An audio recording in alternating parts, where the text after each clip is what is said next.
It was a dropping. And this is where my computer crashes. Yeah. Awesome. You are watching CoCoTALK, the world's leading weekly video podcast featuring a Tandy-color computer. We spread the love to the past, present, and future for all models, including the original color computer, the Coco 3, and the world-renowned exclusive French-Canadian Coco 2. CoCoTALK is an unscripted live broadcast. Anything can and will happen. The views and opinions expressed by members of the panel and the live audience are their own, and not necessarily those of the CoCoTALK show, its sponsors, affiliates, or subsidiaries. Open minds encouraged, sense of humor recommended. If any off-color comments were made, we're sorry. Hi, this is Dale, leader designer of TRS-80 Color Baseball, and you're listening to CoCoTALK.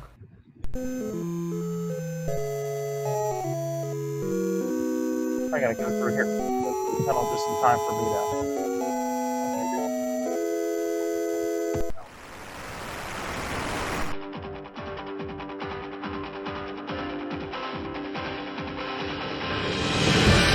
This is CoCoTALK, the world's leading live talk show featuring the Tandy color computer. It's time to drop your socks and grab your real-time clocks and let's rock. CoCoTALK is rocking the 8-bit world, keeping the Tandy flame alive. We may be mocked, but we'll never stop, cause CoCoTALK is rocking the 8-bit world.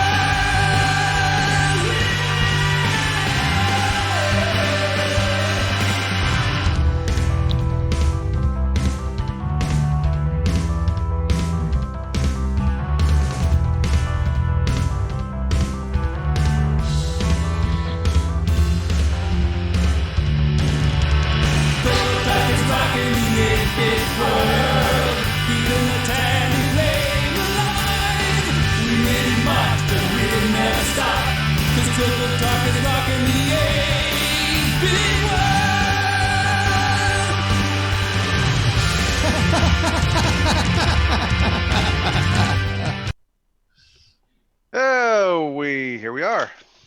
Hello. Are we still getting reverb? We were on the opening song.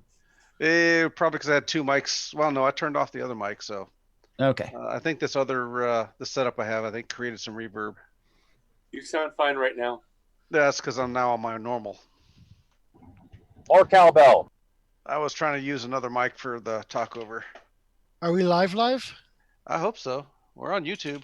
Yeah, we were on YouTube. I checked earlier and we're was on streaming. YouTube and Facebook. Yep. YouTube and Facebook are both up. Wow. Doesn't mean anyone's watching. Well, we got 13 on YouTube. And a couple on Facebook. Oh, And for those 13, we're sorry. All right, let's see. I guess we'll start with the panel introductions. Let's see. Top left-hand corner, we have Mark Overhoster, and I forget your intro. Yeah, I'm the Apple guy. Next over is Ron Delvaux. Hello. I don't say it with the right accent. Hello. So Hello. it's going to be 70. It's going to be 78 degrees here today. Wow. Not quite Yeah. that. Could be 39 here. That's known as an Arizona cold snap. Yeah. All right. Well, next up, sitting in the dark, is John Lowry. Hey, how you guys doing? Very good. What's that in the background? It's I've been playing around with Coco VGA, and so I figured out how to control the colors. I'm trying to work on how to control the palettes next. Oh, cool. But yeah, trying to get some programming done on the Coco VGA. It's a process because it's not it's not that easy because you have to. The Coco VGA is a separate board, so you gotta talk to it. And you got to time V-syncs and stuff too. So Exactly, and everything is through a V-sync. All right. Let's see. One step down and to the right, our own famous Rick Adams. How Thank doing, you. Rick? You're too kind. And breaker of monitors. Indeed. All right. Next over is see, I draw blank. Nick Mariota. Marietta. Hey, that's okay. How you doing? It's good to be here. It's going to take me 3 times just to say it right. Well, okay. Well, that's one. That's okay. That's quite all right. And of course, I have the best game in the world running behind me right now. I was just going to mention the reason you got confused is you've got Buzzard Bait instead of Lancer running on your screen there. So. Yeah. You're just overwhelmed with the awesomeness. I'm glad we argue about the important things. We do. Yeah. They're Joust clones. Every single week. Team Pegasus. No, I'm just kidding. Hey, if something's worth doing, it's worth overdoing. Wow. Okay. That's our motto. All right. Where's that dumpster fire? Next over is L. Curtis Boyle. Hello, How you everyone doing? from sunny and actually above freezing Saskatoon, Saskatchewan. What? You mean you don't have a minus in front of your temperature today? No, we're going up to +4 Celsius, about 39 Fahrenheit, might even hit 40. Wow. It's warmer Which than is here. about 20 to 30 degrees higher than normal. Yeah, it's been a I mean, crazy warm winter this year.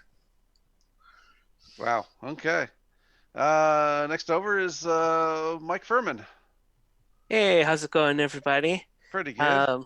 I just have one short message before I let you go. A couple of you have expressed concern about my wife, who is still in Hong Kong, and I've been speaking to her regularly. Everything is fine over there.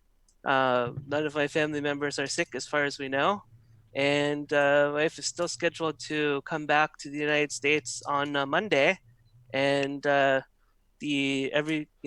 seems like all systems go so far. So thank you all for the concern. Everything is Good. fine. Are they going to Good make news, her man. wait for 14 days or anything? I believe they are going to make her self quarantine for 14 days. But don't really know exactly. We'll find out. But she's a permanent resident and a family member of a U.S. citizen, so those are excluded from most of the stuff. So she should just be able to, Good news, Mike. Yeah. Yeah. Cool. Good news. All right. Other than let's that, see. I've been busy soldering, but this is not a Coco item. All right, back to you. Tempter. Okay. Let's see. Next up, traveling on the road to. Finally made it out of New Jersey or West Virginia. He's going to Florida, I believe. Jason Reichard. I think he's. Hey, I guess I have cell coverage in the tunnel, so that's great. I should be in Virginia just about now. I don't know where the line is exactly here in the tunnel, but just heading down I-77. And, did you go to Virginia to give up your guns? Well, maybe not so good cell coverage. He's gone. All right. Next up, David Ladd. Good day, everyone. I hope everybody's ready for today's show. I know I am. I'm all excited. I've been doing floppy drive stuff. I've been working with mice. I've just been working with everything. I hope you're all ready for today's show because I know Nick Morantes is like over here cringing next to me. Hi, Nick. Over to you. God. So what's our viewership at now? Has it dropped suddenly? -7, I think, was the last count I saw. we were at 30. What are we on now? 5? Somewhere around there. Even the panelists will start dropping off now. So, yeah, I apologize in advance for David Ladd for everyone. So, all right. Well, how you doing, Nick? I'm all right. Yeah, in the land down under. Okay. Well, that's everyone on the panel so far. Let's go ahead and start in with the news. there's not a ton this week, so this will be a fairly quick segment for a change. Okay. Let's see. Let's push this.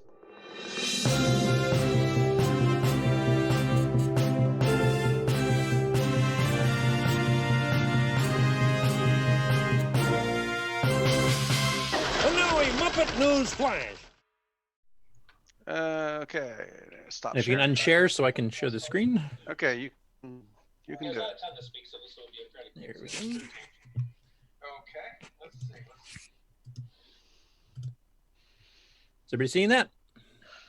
Yep. Yes. Hey, That's there are virus this- outbreak, is it? I see me. Yeah, this is the new virus called the Coco virus. And Yeah. as you can see, it's spreading worldwide. Yeah, I'm going to China. It seems safest there. Wait, did you say China? Well, it doesn't have any viruses. China. Anyway, we talked about last week. We have this this cool page that was set up, and I can't remember who set it up now. Stevie's kind of taken it over since. I think was it Hugo set up the original. But anyway, it was basically people to put in where cocoa owners are on the planet. Mars will be added later on. And in this case, Stevie had noticed he was kind of about a year behind updating them, so he actually spent some time this past week and updated all the requests and stuff. And I think he's up to just about 315 users now. And you can zoom in on the map. You can click on the individual dot or blue, whatever you call those things, markers, to find out who's I think there. they're called pins, actually. Okay, sounds good. And there's some special pins too. So there's like wrenches and @ signs. @ signs, I believe, that means they have a website link that's also built into the Google group. And then the wrenches for people that do hardware repairs, I believe. Correct. Okay. Or upgrades. Looks like we have a couple users who live in submarines. That's really cool. They're out in the middle of the ocean. There's a lot there in South America. Yes. Yeah, actually, I was surprised at how many people. Uruguay and There's Brazil. quite a few down there. No wonder they have their own show, like Cocoa Fest, once a year. And of course, North America's got quite a few people. You can see that quite a few in the UK and European regions as well. A few around Japan and in the Philippines, and then a bunch in Australia. I don't see any in the Antarctica yet, so we have to get that covered at some point. But Africa looks a So little. which side are you on, Nick, of Australia? On the east. Okay. He should be close to the top red @ sign. In fact, that may be him actually for his website. Let's go take a look. Will we see him waving? No, that's Craig. Oops, I clicked. No, there's no @ sign there. There Yes, we go. that is Nick, and he's got an @ sign because he has his own website. Oh, wow.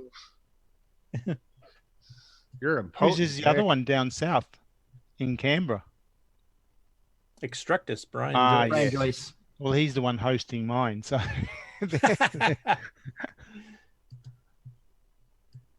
Anyway, it's a real cool feature, and it also means that if you're doing any holidays and stuff and you want to meet up with a fellow coconut, you can kind of get a look ahead of time to see if there's any in the area you're going to go holidaying, and then you'll maybe try to link up with them on Facebook or something and see if you can meet for a coffee or something. So Or if you want to avoid service. someone. Yeah. And it also lets you avoid David Ladd. So, I mean, you just have to figure where he is and just make a wide angle berth around it. Ken wants to know what's the icon for people who break things like Mr. Ladd. I don't know. I avoid David Ladd like I was mentioning earlier, so I'm not really sure what. Good point. Hey, I broke something. I guess I'm in the club. We'll get right on that there, Rick. Now, one question for you, Mark, since you seem to know what all the different pin symbols mean. What is the star? I can see like a yellow star and a green star. I don't know what that means. I believe the one star is for where Cocoa Fest is. If you zoom in. That's this one here? Yeah, I believe that one there. Nope, missed. It's really hard when it's not zoomed in. Yeah, keep going. Oh, yeah, right. Yeah, annual Cocoa Fest. So it's still saying 2017 for some reason. Yeah, I'm not sure what the yellow star up in Canada is for. Oh, created this map, Hugo. Okay. Yeah, Hugo. Confirms what we speculated earlier. So. Yep. He's special. Cocoa Fest Canada. So you don't get a star for being a good boy? Nope. I was reading Stevie's post about what the different things meant, so that's all I'm doing. Regurgitating what I read. Okay. Anyway, Mark has posted the link to it, and if any listeners and viewers out there are not on the map yet and you want to be included on it, you can just click on the link there, and you can also contact Stevie on Facebook. And, Don't need your address, just a town name is good. Yeah, you don't have to get specific. We don't want this to be a privacy concern where people can track exactly where you live. I mean, if you want to volunteer, that's up to you. But basically, it's just to get a rough idea where you are, so people can figure out who's in their area and maybe have a little club meeting. I see Jason in West Virginia, or where is he in Virginia now? Well, he's in Virginia now, but he lives in eastern Ohio. Yeah. This is where you live, not your current location. I should mention that this is not live GPS tracking. Where's David? So I We know should work on that. Yeah, we need that. Yeah. I thought we were advanced here. Well, that would be a major privacy concern if you can track somebody in real time. So We just need one of those Harry Potter maps. APRS. Mischief managed. Yay, APRS. Cool. So how many entries are there? Like Almost 315 at last count. I saw there was a couple requests done after that. I don't think Stevie's got to yet, so we're probably over 315 by now. Cool. And this Facebook group is coming up on 3,000, so I mean, there's a lot not on there. Oh. But I don't know how many of those 3,000 users are active versus inactive at this point. I'm actually not on there. I need to get on that. Okay. Anyway, it's a cool map. Feel free to join if you haven't already, and feel free to check out, who's nearby, and you can meet up. Next story up, and I almost regret having to do this because it involves floppies, and David Ladd's going to flip. Oh no, we need to bury this one. Yeah. Henry Reitfeld, excuse me, posted a video on YouTube showing how to create physical discs all the way from a WAV file for the Coco and the Dragon.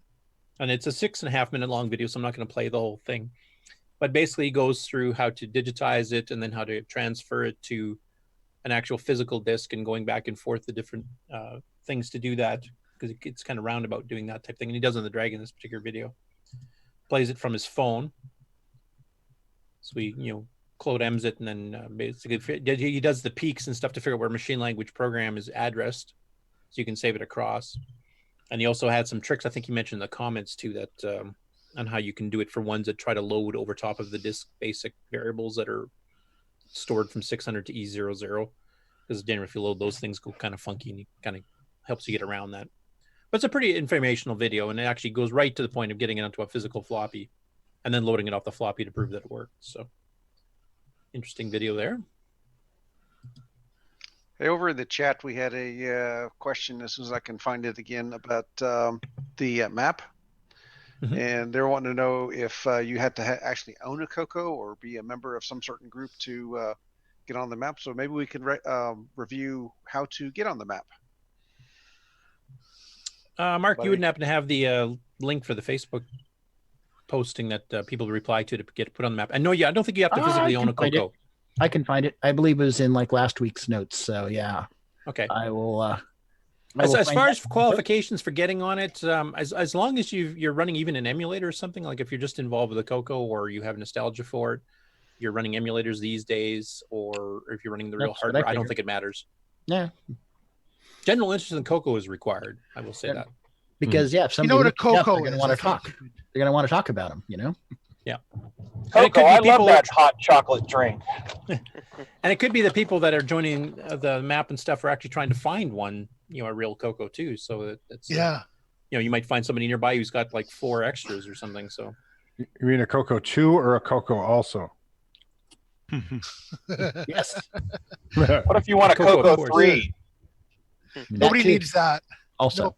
Too much power. I want a Coco 4. What do you want it for? On that? Everything to rule the world. Is that All right, Brian? so what you got there, Curtis? The Coco Cat headroom?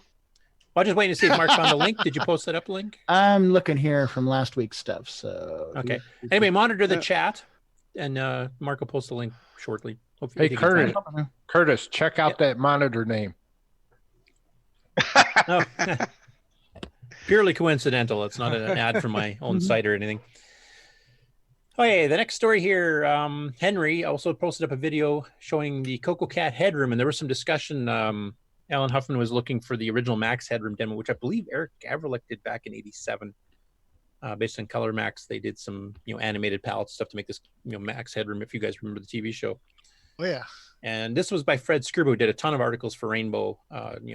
A lot of educational stuff, a lot of graphic stuff in BASIC, and he actually did a CoCoCat headroom, which is based on that, published in Rainbow in 1987, and it actually uses a speech sound cartridge if you have that too, along with some P14 graphics.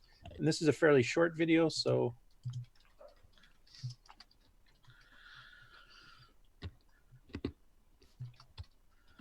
can you guys hear the audio? No.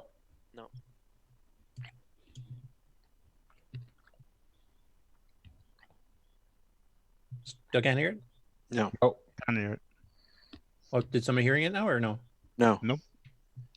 Oh, I'm sure. Did you share sound when you shared your screen? I'm pretty sure I did, but maybe not. Okay, let me just stop that and I'll just reshare with the audio. Which I'm positive I did the first time. It looks like the audio is plugged in there.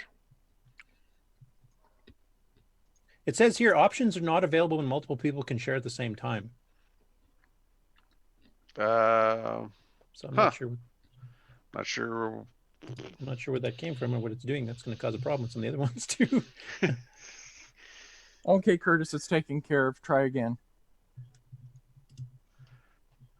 Nick Marotta, time to play your. As usual, blame David Ladd. Okay, I'm just going to stop share again because it wasn't letting me see that again. So Did David break something again? So what was it going on, David, just for future reference? Multiple streamers were enabled. Oh, okay. Let's rewind this a bit here. There's something.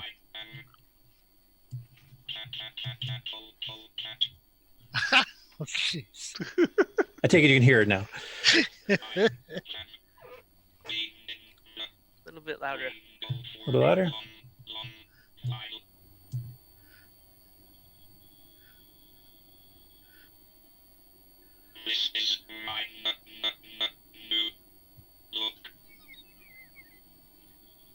Take that, speech sound pack critics. Yeah, it's actually got the stuttering like Max Headroom had too. So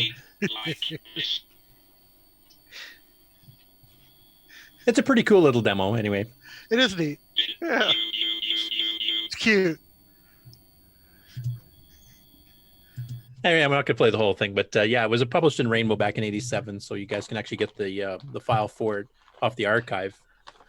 Curtis, Like I posted the link in chat, in Zoom chat, for the map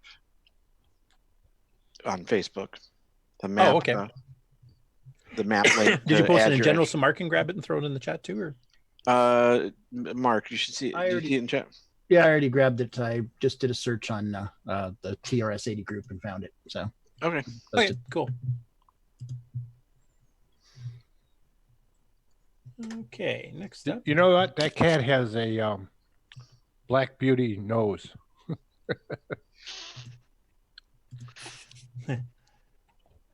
Yeah, it's a fairly simple, basic program. It's basically just page flipping two different images and then just talking to the speech sound pack. So it's actually not even that complicated of a program.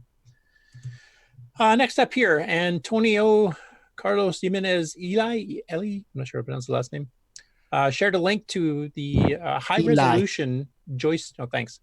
High resolution joystick mouse cartridge 256 by 182. So this is Coco 1 and 2 era, not like the high res Tandy high res package. It has the same resolution as the original CoCoMax one. I'm not sure if it's exactly based on that or if it's its own independent design, but he's actually got like the complete manual for it here, including like some hardware details and schematics and everything else too. So if it is compatible with the CoCoMax one, this might be for anybody who has CoCoMax or CoCoMax 2 but does not have the hardware cartridge, which can be a bit hard to find. This might be a way to build one, but I'm not sure if that's the exact same one or not. So if any of you guys more hardware oriented than I am can tell if that looks like the original design of the CoCoMax cartridge. I have no idea, but I want to build it. It almost looks like it's got a UART in it.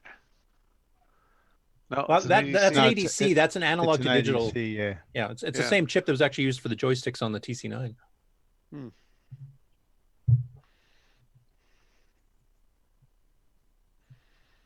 But a nice little thing. It tells you exactly where it's mapped and how it works, and some sample source code and hardware schematics, everything else. So it's a complete project.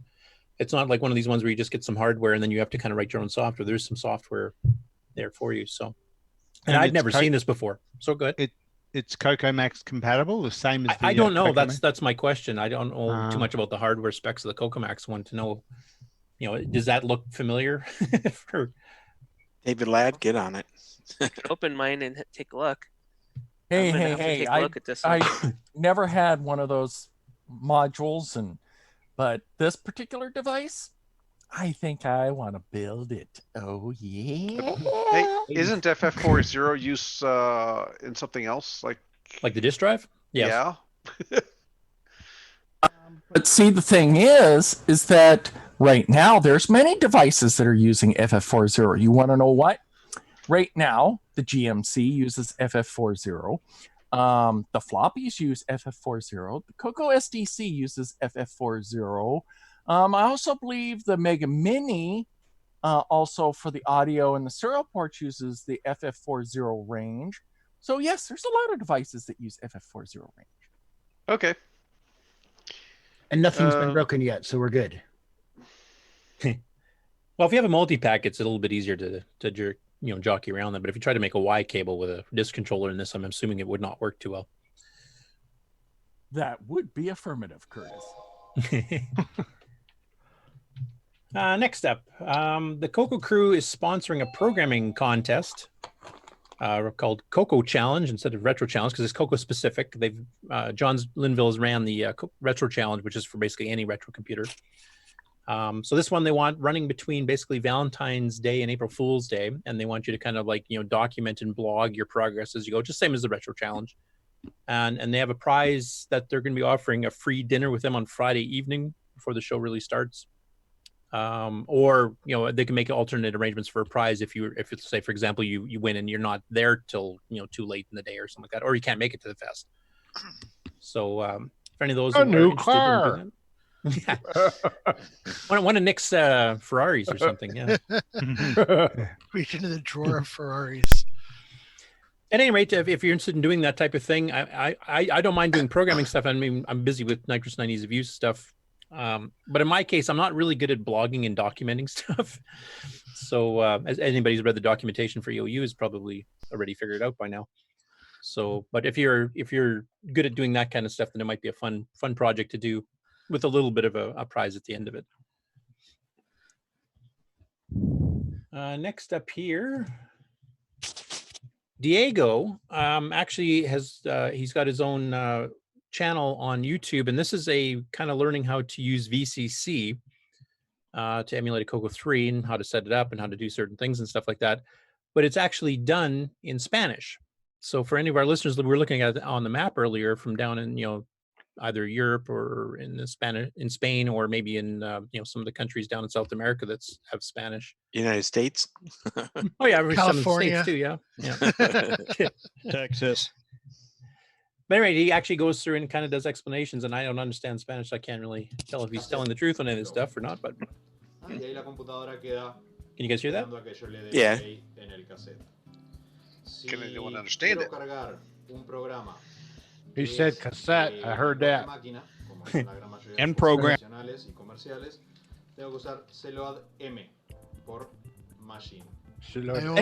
think it's great that he's actually doing some of these in other languages so we can expand the Coco community beyond. I mean, basically, right now you'd have to speak both Spanish and English in order to participate with any of the stuff on Facebook and our show and any of the other shows. And he's spreading the word amongst the people that may only have Spanish as their native language, and kind of bringing them into the fold and showing them how to run the emulators and stuff and how to actually use some of the commands on the Coco. So I think that's a great idea. I hope he continues on and makes a series out of this. I agree. That's awesome. Nick, you should an Australian one. Oh, crikey. Yeah, you can tell us how to program upside down, and it'd be just awesome. Yeah, across the top it says file configuration, cartridge, and crikey. Yeah. Crikey, look at those registers. And then lastly, this just got released yesterday. The Coco broadcast for the month of January has been released. The game review this month was Carillion Cruiser, which I haven't had a chance to play yet, though I've read about it. And the interview was actually with Dale Puckett, author of several OS9 books, the OS9 column in Rainbow for years. And it's a nice short little follow-up interview, because we did an interview with him back in around Christmas of 2018. I think it was episode 88. I looked it up. So basically there's two interviews with Dale about some of his Coco escapades and also some of his other, technical history and computer history as well. So it's a pretty interesting interview. I did actually get a chance to listen to that not too long before the show here, and it's a good interview. So that might be worth your time too, as well as all the regular stuff you get on the Coco Crew. And that's all I got for this week. It's been a pretty sparse news week, but I'll have a bigger Game On segment because we didn't do Game On last week. So, and that is the end of the news. All right. Hey, what do you say we take a commercial break and then go into the Game On segment? Sure. Sounds good. Sounds good. All right, let me find one to push on here. And now a word from our sponsors. It's a Radio Shack Merry Christmas. This year, I needed to give a real family pleaser. Honey, please help me with this budget. How about a new game, Dad? Please.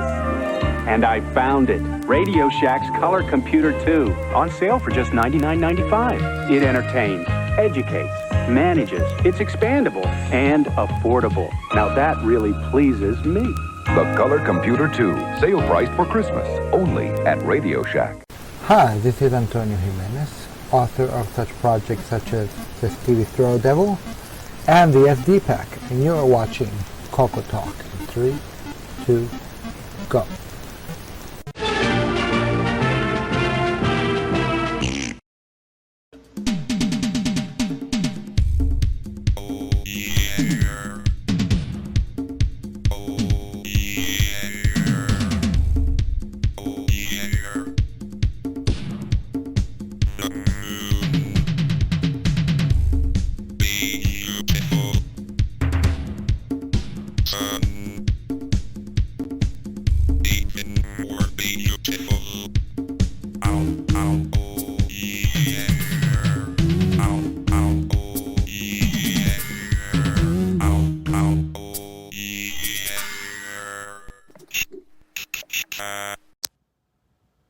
Boom! Scared you, didn't I? Hello there, it's me, Simone, and I'm here to say a big hello to original gamer Stevie Throw.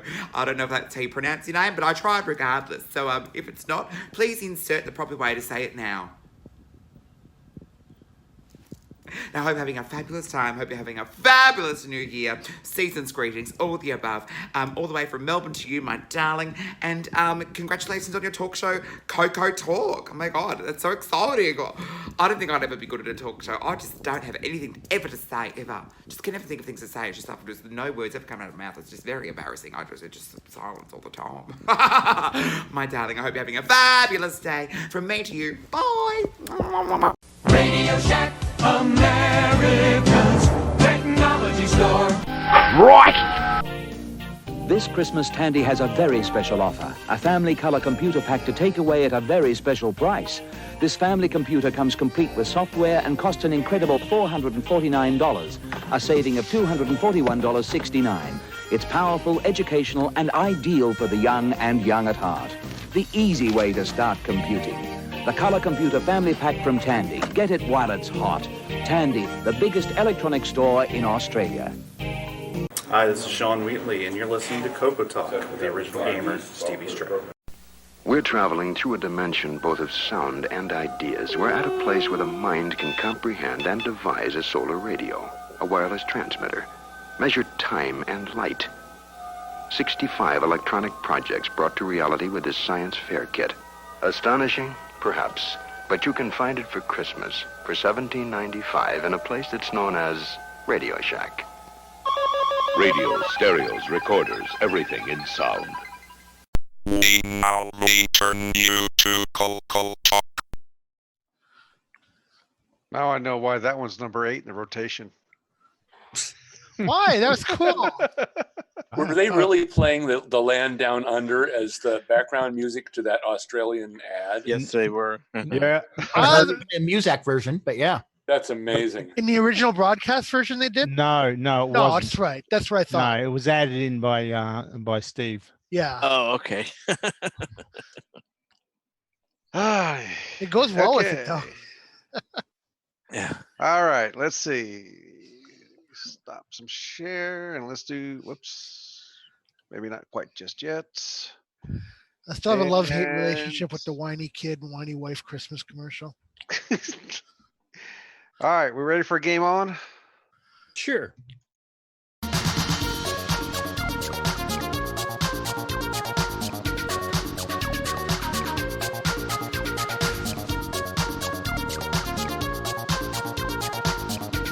Done an intro in there, but hey, go ahead. Take it away, Curtis.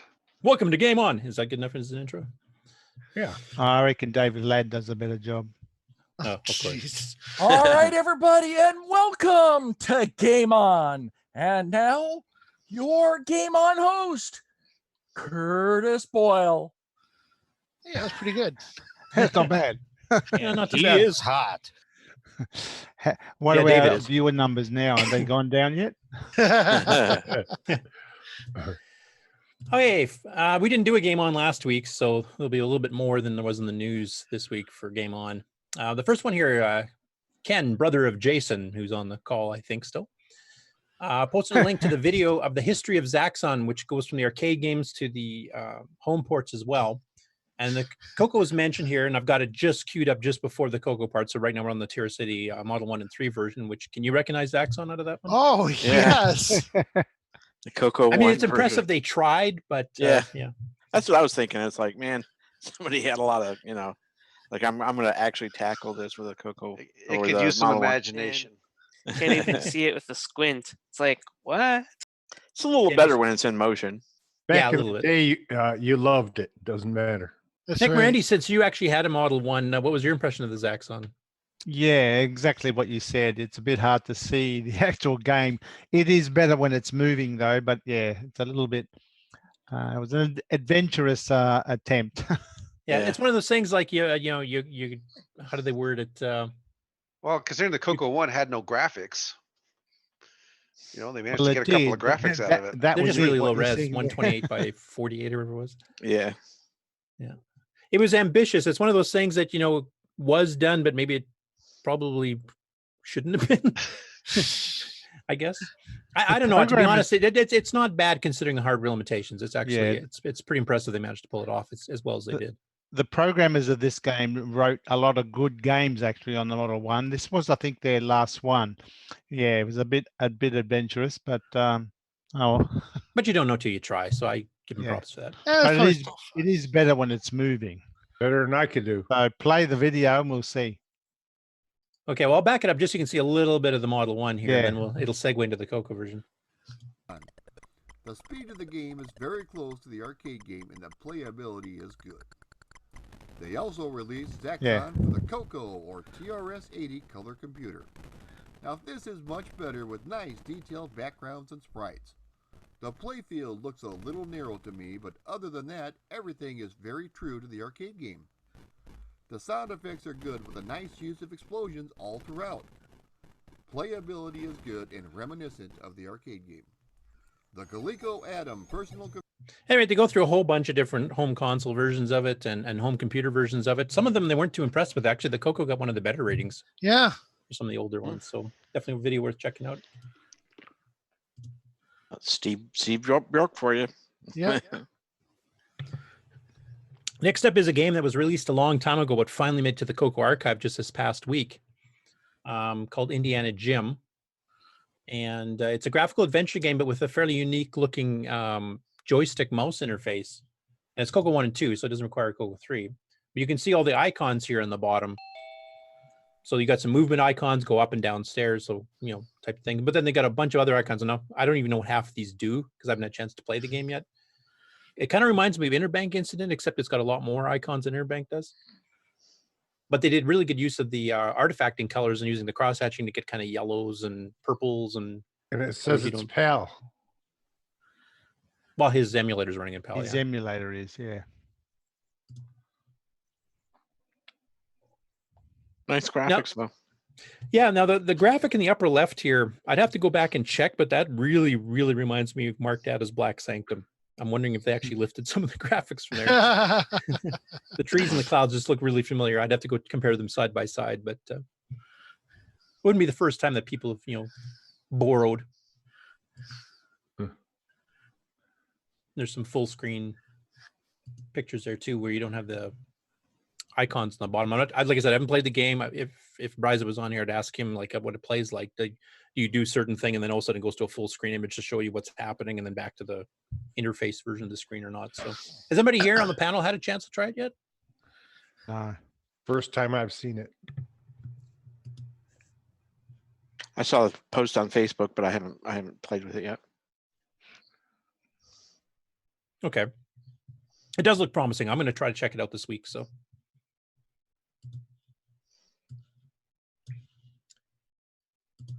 It has a learning curve, they say.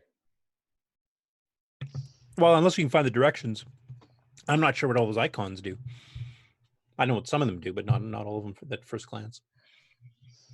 Next up now, since we didn't have one last week, the Pet Sass Jim one YouTube channel that has all the Dragon game videos. Now he's been doing them alphabetically, so now we're at the tail end. So he's basically, as of last week, he's completed all of the Dragon games that he was covering. Now he's still continuing on with Dragon programs, but he's doing like educational and utilities and word processors and that kind of stuff, which to me isn't as exciting to watch on live. But if you guys are interested in some of the Dragon stuff, and they have like music editors and stuff that we never had here too in North America for the Coco, so they got their own unique versions of some of these types of programs.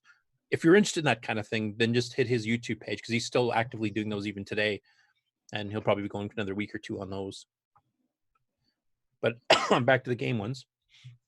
This one's called World Boxing in 1986, and it's a basic program with some ML subroutines. So it was kind of an interesting take in boxing, and I think if I remember the actual boxing part of it reminds me, and I'm trying to remember if it was an Atari 2600 version of boxing, maybe in television. But we'll let you guys take a look here. You getting the sound, I hope? Yeah. Yes. And that guy's just ripped. Oh yeah. Severely beaten up. It's a picture of David as a young lad.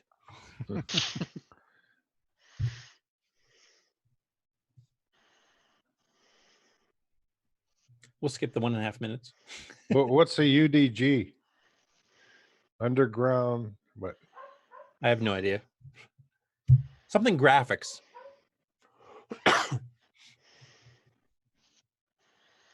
And it says probably the best boxing game for the Dragon 32. That's not definitely, just probably. You get to pick your opponent, and these are actual real fighters. As a matter of fact, I'm in the city that Leon Spinks is from. Oh, okay, cool. Yeah.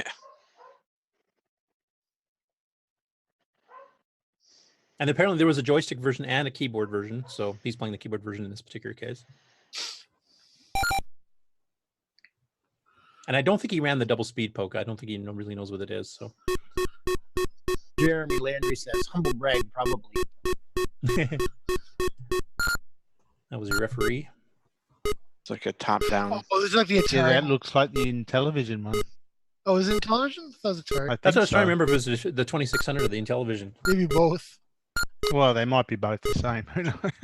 Didn't Activision make one that kind of looked like that for the 2600? Maybe, yeah. I'll wait till he gets a punch in the head here. So there, got a point. It's pretty ambitious for basic, I thought. Oh, it's a basic program? Yeah. Yeah. Yeah, it's got ML subroutines for the music stuff, but that's pretty well it as far as I can tell. Riveting, isn't it? Yeah. Yeah, move on. Now I know how I'm going to fall asleep tonight. That's why he said probably. So apparently they didn't get knockout or punch out from Dave Dyes there. So maybe that's one I'll have to, when I get back to doing 6 or 9 conversions, I might have to tackle that one so we can pass that back on to the Dragon people so they have a better boxing game. Don't forget to donate to your local TBI group. TBI? Yeah. Brain What's that? injury. Oh, okay. Guy got hit in the head 800 times. Oh, is that what happened to David Ladd? Oh, okay, now I understand. Sorry, David. You do realize David has always been a lad. Young That's or old true. brother. A strapping young ripped lad in that picture there. So next up is Wumpus Mansion. This is also in basic. And basically, has 2 mini games built into it. And when I originally saw the title come up, I figured it was going to be a pure Hunt the Wumpus type thing, but it's actually not quite. So just fast forward a little bit past. So 4 players. So that immediately keyed in. It's a little bit different than the standard Hunt the Wumpus.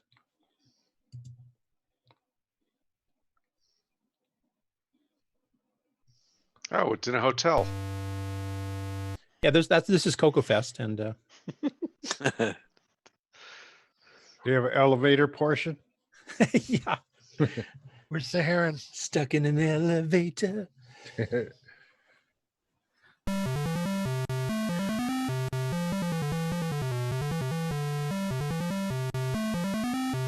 riveting sound you get in Basic. Yeah, some Bach.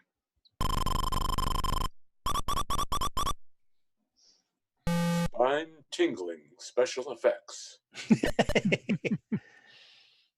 As you wander around the rooms and you get to see, you get items and stuff like that, and money, etc. So that's one portion. High contrast, low res graphics.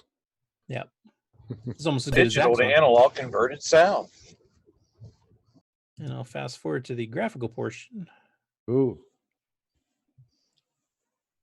When do we get to the swimsuit competition? So this one, I think you have to navigate the maze and try to get to the exit before the countdown timer. And here he's just figuring out controls as usual. He doesn't do any prep work at all trying to play this. He just fires up a game for the first time and goes. Kind of reminds me of Stevie, actually. It's a nice font. So if you hit the wall, you start over. Yep. Which definitely makes it more challenging, especially when you got a timer going at the same time. It's like those PC games where it makes you concentrate, and then it screams at you and shows you a scary picture. See, I can't remember if you made it through here or not. I hope so. Jeremy Lander said, Crikey, did you get a look at that Wumpus? What a beaut. 10 seconds. Can you make it?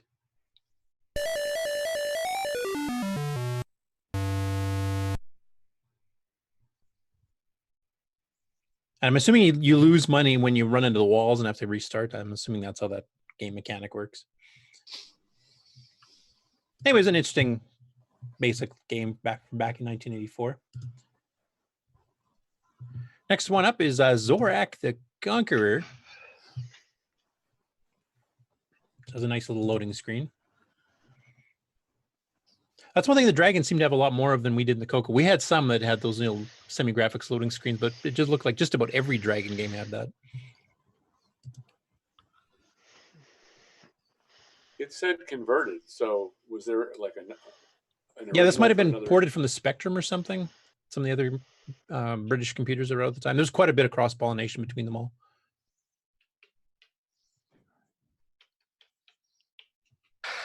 This one, I'm not sure the game mechanics here. I know you can walk between the houses and stuff. Then you have a grid you kind of walk your guy through.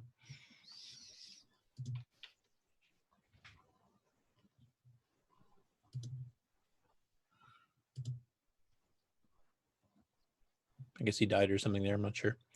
Anyway, I don't know too much about the game. It just, for a basic game, the layout looked pretty interesting. I'm not sure what the gameplay mechanic is, and from what I can tell from the video, neither did the guy making the videos. So. But you do have to keep track of food. You have to try to get gold, etc. So, kind of almost a graphical mini adventure or something.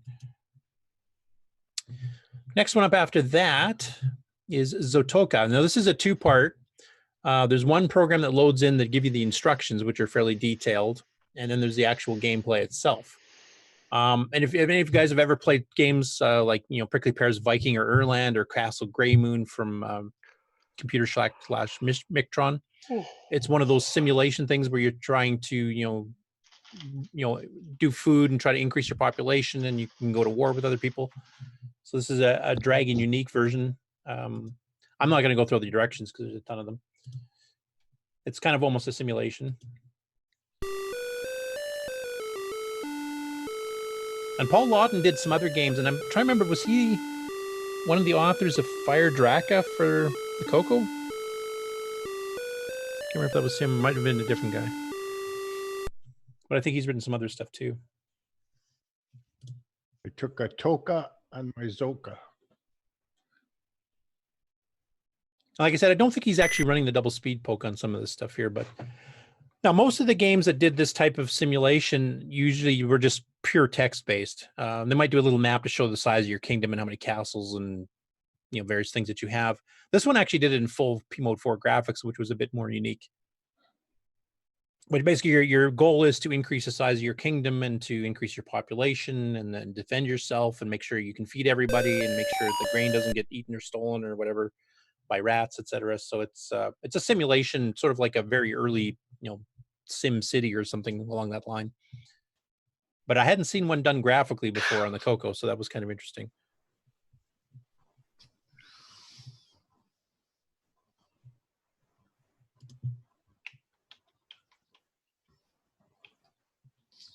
But basically, just manage your city type thing.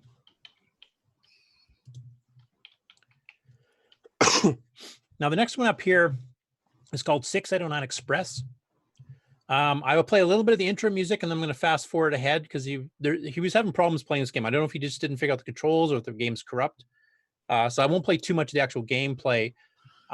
Basically, what it looks like is that you're trying to steer this train. It has this animated train going through. And normally, just watching it, the train zip along, and then there's a little map on the bottom which shows parallel tracks and then crossovers between tracks. So I'm assuming you have to steer between the tracks and not run into obstacles. But then the part I'll be fast forwarding to here actually goes into showing you like airplanes flying over and bombing your train, which looked interesting too. So this is a game I would like to find and download and then try to figure out how to actually play it and see what it's like, because it does look like interesting. Has some digitized speech.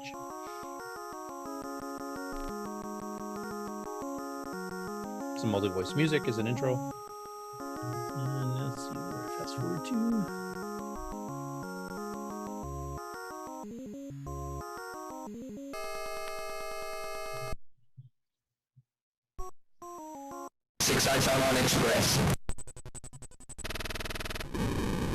You can see he's on the middle track on the map, and then he hit an obstacle. I don't know how you get past that. He did there, though. And then you have this plane fly over and bomb your train. So he dies repeatedly on this, but I'm not sure if he just didn't understand the controls now. But it looks like an interesting game, and it doesn't seem to be a clone of anything I've ever seen before. So I do want to try that one later on. And that's it. He's basically gone through the alphabetical games on the Dragon, so that's where he ended at. There was, as I've mentioned before on the show, there's been multiple text-based adventure games and stuff, which all kind of look the same. So there's no point in playing them all. But there's a ton of videos he did on those that I have not played on the show. So if you're into text adventure games, feel free to check some of those out too.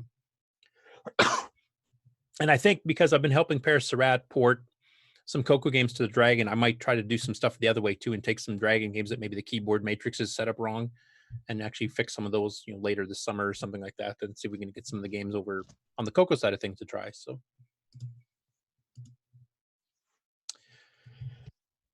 okay. Next up, last week after Coco Talk on Saturday evening, Stevie did a couple of streams of playing some Coco games. We all covered Rick's Temple of Rom 2, and actually live on the show, Rick found a few bugs while watching some of the gameplay, so he fixed those. So it proved actually pretty good for debugging. Rick, have you made any more progress on Temple of Rom 2 since then, or? Quite a bit, actually. Right now, what I've been struggling with is color sets. Trying to make sure that it works correctly on composite and RGB monitors, and trying to make it so that the default color sets make sense. So I've been doing that. I found a few more stray monsters that were wandering around outside of their rooms, and I fixed those. And a couple other little bugs. I don't remember which ones, but it's getting pretty close to done. So I'm pretty happy. Okay, that's good to hear. We'll probably once you have it done, we'll do a follow-up and the big reveal presentation and massive Rick Adams interview to cover that one. One thing I would like to share at some point, streaming, is showing how you design a level for this and how that's done. It's not super easy. You have to be a bit technical to figure it out, but it's not impossible either. So I think people might find that interesting. Yeah, that might make a good segment to do on Game On, actually, is how to do that. So maybe we can cover that in the future. And another part of the thing is we went through Digger 3, so we had multiple people playing that. Now, I guess Chet had kind of revealed this to some other people during a live stream on Discord earlier, that he's got some new effects that he's been fiddling with and Digger 3. One was doing actual lighting effects. So basically where your character is lit up, and then it gets darker as you get further away. And then he also introduced some parallax scrolling, which, I mean, Gunstar, what Nick has done on Gunstar level 2 with the asteroids, you get your star field going at one speed, and then your asteroids, which are closer to you, move faster. So it gives you a parallax scrolling effect too. And Chet actually took it almost to another level here with the whole background behind a background type thing. So the first step is the lighting effects going through it. And I'll just play this, this little segment of, I'm not going to play the whole several hours we were playing the games and stuff, but it's a really cool effect. This is, let's see, actually this one isn't the parallax, but you'll like it. You can see the bat in the middle there that going must be the Strobridge in that darker area. And that's the one where you got like the hidden items and the bats like revealing stuff that's behind them. Yeah, it's a dynamic lighting effect. So, but when he goes through, it actually does a full lighting effect. Like some of the old Atari games had like the children's mode on it with a little bear symbol. Well, that's pretty cool. Does it light up if you get next to them too? Or only Yeah. the bad guys? No, when you get next to them, see? But you can see like rings and stuff suddenly kind kind of form Oh, that's around like cool. you were holding a little torch, So, let me do which is a really this. cool effect. That's one of the other feature creeps he's talking about. Oh no, that's been ready for a while. I just activated it when I got the when I freed up some memory. Yeah, Chet mentioned on the show That too and that the, he's hitting the limits of 512K. Parallax was we're both done. The only thing that was waiting on was assets, images. Are you starting to run out of room in 512K already, or? Yeah, I'm real close. Hmm. Oops, I don't want to. You might have to create the first 1 meg game then. Let's do this. And here's the parallax. If you can see those So there it is. reddish Check orange that background. out. Look at that. That's cool. Oh wow, that does look cool. That's what you were trying to do in your Cosmic Ambush, weren't you, Nick? That type of effect. Yeah, sort of. Yeah, way back. You could see where you're going to put it in your Cosmic Ambush. Yeah. Anyway, it's a really cool effect, and he actually did it a way that I wouldn't have anticipated at the time. He actually has just regular tiles there, but they rotate through their animations at a different speed than a regular tile does. So basically, it flips between the different versions of the tile as you scroll back and forth at a different, like say, twice the speed or half a speed as the regular tiles for the scrolling. So it's actually a trick to simulate the parallax effect, rather than drawing the whole background and then drawing the whole foreground type thing. So it just rotates through. So it's a really, really cool effect. That's because when you move, objects in the far distance don't appear to move as far as the closer ones. So yeah, it gives that illusion of more depth. Yeah. And he You actually, could really use that here. Yeah, we did. I did talk to him about the fact that you could have, say, the bat fly in there and actually disappear behind the blue walls. And he said, yeah, actually the engine would handle that right now. So you could have something hidden behind in that second level plane and then fly out into your current level plane. Should be really cool too. I'm really looking forward to Digger 3 when it gets released, which should be pretty quick, I think. But it was just funny because I know, Nick, you've mentioned that Gunstar only takes about half of the 512K, or just over half. 300K total is all it's using. Yeah, and right now Digger 3 is taking almost the entire 512. And Chet has publicly stated his next game will definitely be requiring more than 512K. So 512K should be enough for anything. Well, Which I mean, means according to if Nick you have Marotta, a Coco 2 should be enough for everybody. Which means if you have upgraded your Coco 3 yet to more than 512K, you need to. Yeah. Yes, I'm hearing this. Oh, don't worry. I'm all set for more RAM on my machines. Yep. Both my Coco 3s have got 2 meg or more. So next up, we have a couple of videos from a guy called himself Jorf, and I think he posted about this on Facebook too, but unfortunately I couldn't find the link, so I couldn't remember his real name, but that's what he's calling himself on his YouTube channel. And basically what he did is he did 2 speedrun videos of playing Coco games. For those not familiar with the speed run is, these are for ones that have multiple levels that you have to get through, and it's like the fastest way that they can get through it, so you can do it in the least amount of time. Now, a lot of the Coco older games are just repetitive. You just do the same thing over, like Space Invaders or whatever. So there's no levels per se to get through. But he picked a couple of games here that actually have levels that you can get through in a certain amount of time. So Downland, which is a difficult game to get through all 10 chambers, period. And he actually gets to the 10th chamber and wraps it at 1 minute, 7 2/3 seconds into it, or 7 minutes and 7 2/3 seconds. So basically, he got it done in about just over 7 minutes, which is pretty darn impressive because most of the time I play Downland, I can't make it to all 10 chambers, period, no matter how long I'm playing it. And then the second one he did was Canyon Climber, which he did all 3 levels in just over a minute, which is pretty impressive. So I'll play a little bit of Downland here, and I'll kind of fast forward. Now, how many of here have seen all 10 levels of Downland?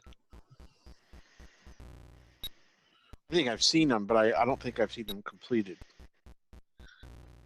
And I will mention he's running on VCC, the Coco 3 emulator, so the artifacting here is kind of blocky looking because that's just the way VCC does artifact colors. Not very well. MAME does a lot better job.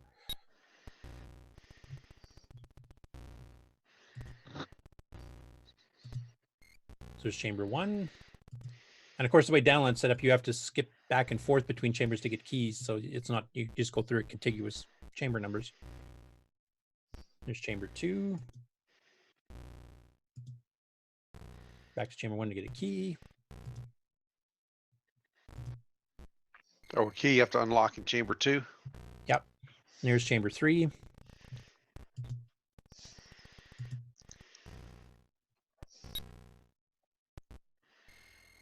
Chamber 4.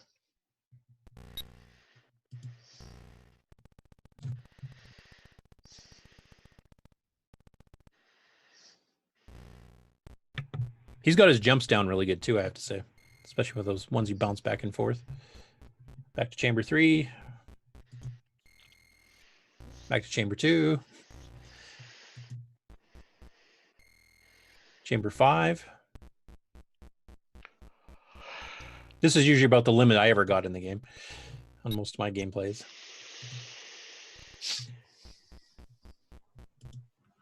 Chamber 6.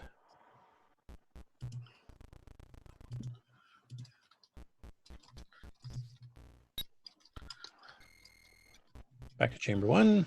Get that extra key.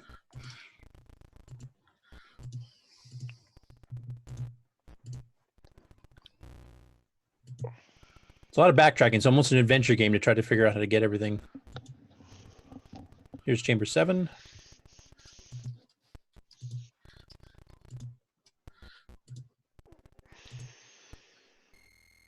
It's chamber 8.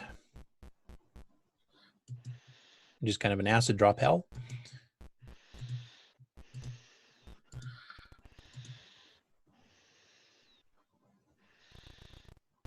Does he actually complete this, or? Well, the game wraps and just becomes harder. So he does complete the 10 chambers, and he's back to chamber 1 again.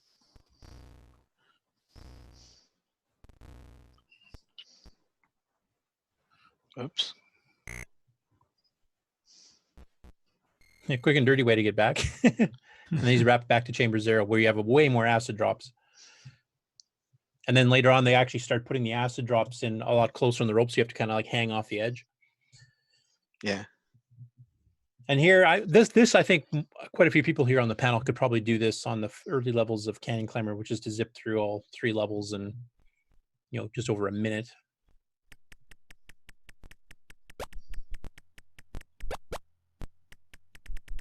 Because it's not too hard. Even the last screen isn't too hard on the early levels, but once you start racking them up and wrapping the levels over, it starts getting harder and faster with the more stuff going on at quicker speeds.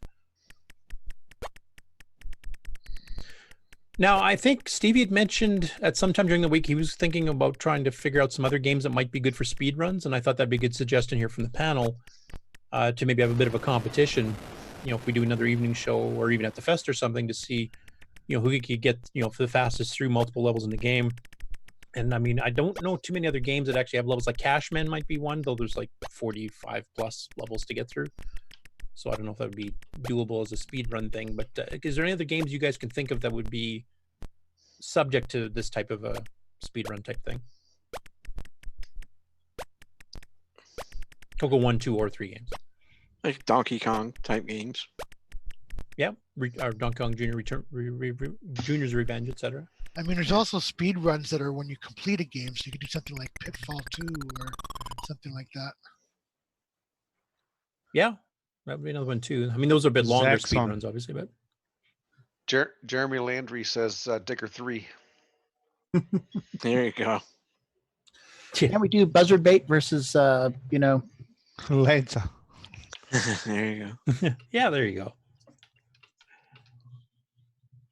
And the last two I have here, Jim Gary, he's actually going to be entering John Linville's contest for the Coco Challenge. And he's got two there, and some of them he's done before on the MC10. So these are the Coco ports of them, and some of them are new to his channel. So the first one here, this is a game I'd never heard of before called Solo Chess. So it's a one-player chess game where you get a very limited chessboard, and you have to basically try to use standard chess pieces that are given to you on that particular board with the rules of how they can move to try to eliminate them all, as it's mentioning on here. There's no check thing, so you can't swap your piece in the bottom. There's no castling, etc. But basically, you must, anyone with a king, you must result with the king being the last piece. And basically, you have to try to eliminate them all without getting stuck where you can't move. So it's kind of an interesting thing. If anybody's into chess, it's kind of a fun way to play, is solo chess from not having to have a partner or a computer program to play against. And the graphics are pretty good looking for a low-res game. So here he got stuck. He made it so there's no move he can make, so he didn't get down to the last play. And then after you complete each level, you get a different layout with a different puzzle to solve with different pieces with their different movement types. So I thought it was a pretty cool take on chess. And the other one he did here is Alpha Force, which I think he showed the MC10 version of this one earlier, which is kind of a Targ style game, if you remember the arcade game Targ, or Storm Arrows on the Coco from Spectral Associates is a higher res version of the same type of thing. Now, I think he must be running the double speed poke here, because this is running faster than I remember the MC10 version running. And you're the @ in case you haven't figured that out yet. Didn't have to get amazing, just shoot the opponent. Because that's where you're at.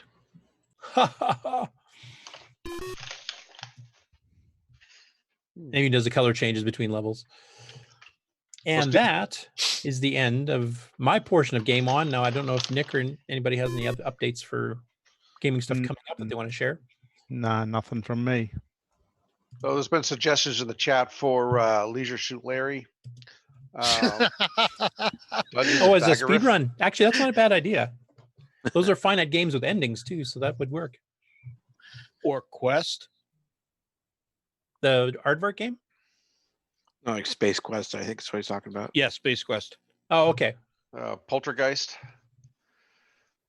Yeah, level 3 is a hard one on Poltergeist, so that would be a bit of a challenge. Well, beginning to end games is all the graphics adventures and stuff. I mean, depends what kind of speed run you want to do. That's true.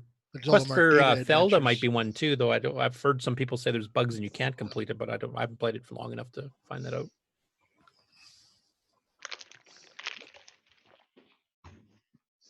Okay.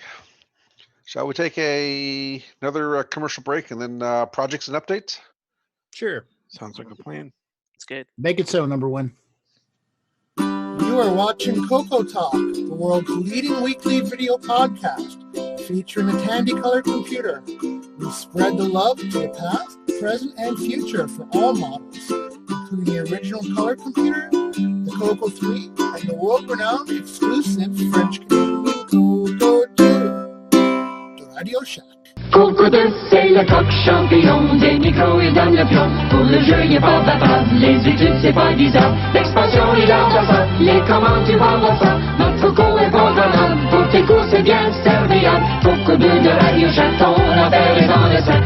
Un ordinateur couleur qui a de la personnalité. Le Coco 2 de Radio Shack. En solde pour Noël à partir de 149,95. CoCo2 de Radio Shack, ton affaire est dans le sac. C'est moi et CoCo2.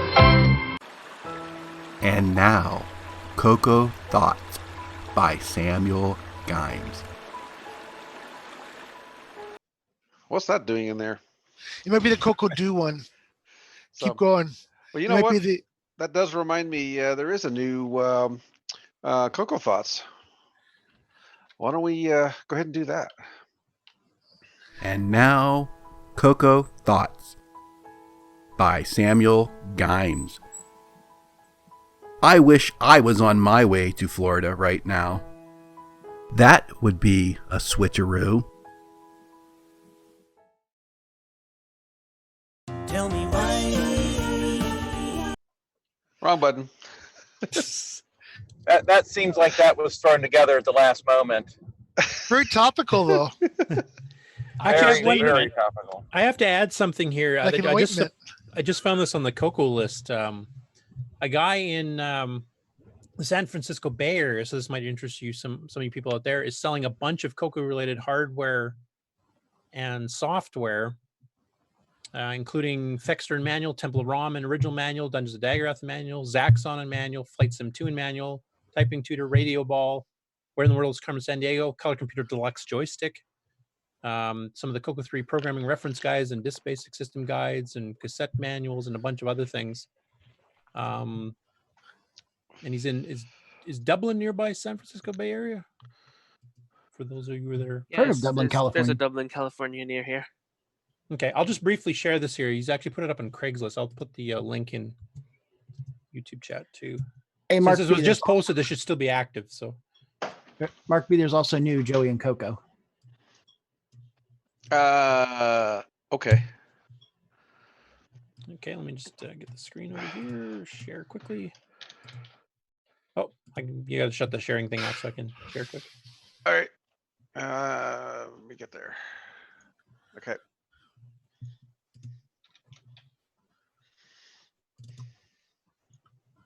You guys seeing that? Mm-hmm. Yes. So $199 for the whole lot, which is a lot of cartridges and manuals for just about everything he's got. And there's the complete list there. And the post just went up 36 minutes ago, so I'm imagining that'll be on for a while. So anybody in the area is interested in this kind of stuff, that might be something worthwhile looking at. Is it buy it now price or is it auction? It's Craigslist. Oh, Craigslist. Sorry. David Ladd, he has 10 plus floppy disks. Oh, yes. He's even got blank computer cassettes if you want to go even more retro. And I got a stack of cassettes sitting right here with a tape drive.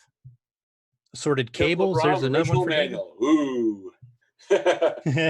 Yes, typing tutor. Typing tutor. Yeah, I'm gonna have fun with that one. After school. Not as fun as a math tutor, though. Well, one thing I noticed is that like a lot of people have been trying to find deluxe joysticks and haven't been able to find them. And he's actually got one in there too with the manual for it too. So anyway, I just saw that actually while we were doing the ads. So that's cool. That's a good listing. And I posted the link in the chat. So why does that floppy diskettes and then below blank floppy diskettes? I'm assuming that means that some of the floppy diskettes probably have coded software on them already. Oh, okay. Or they're just not blank. Yeah. Yeah. Not blank. Anyway, sorry to steal their. They're corrupt. They're corrupted with data. Oh, I thought you got the user. Oh, so it comes with Nightmare Highway? Okay. So project and updates, or we got a new Joey and Coco? Well, let's get the Joey and Coco done first, then we'll do the project updates. Sounds good to me. Paste that up there. Let's see if we go back to some previous ones here. Last week we left off was Coco was asking if there's a 32 upgrade in the works yet. Let's see what we got here. So Joey goes, "That's it. I give up. What's wrong, kid? I must have pressed reset 50 times and the screen still is red instead of blue. You'd think you could get your colors right. You're lucky you ain't in Australia."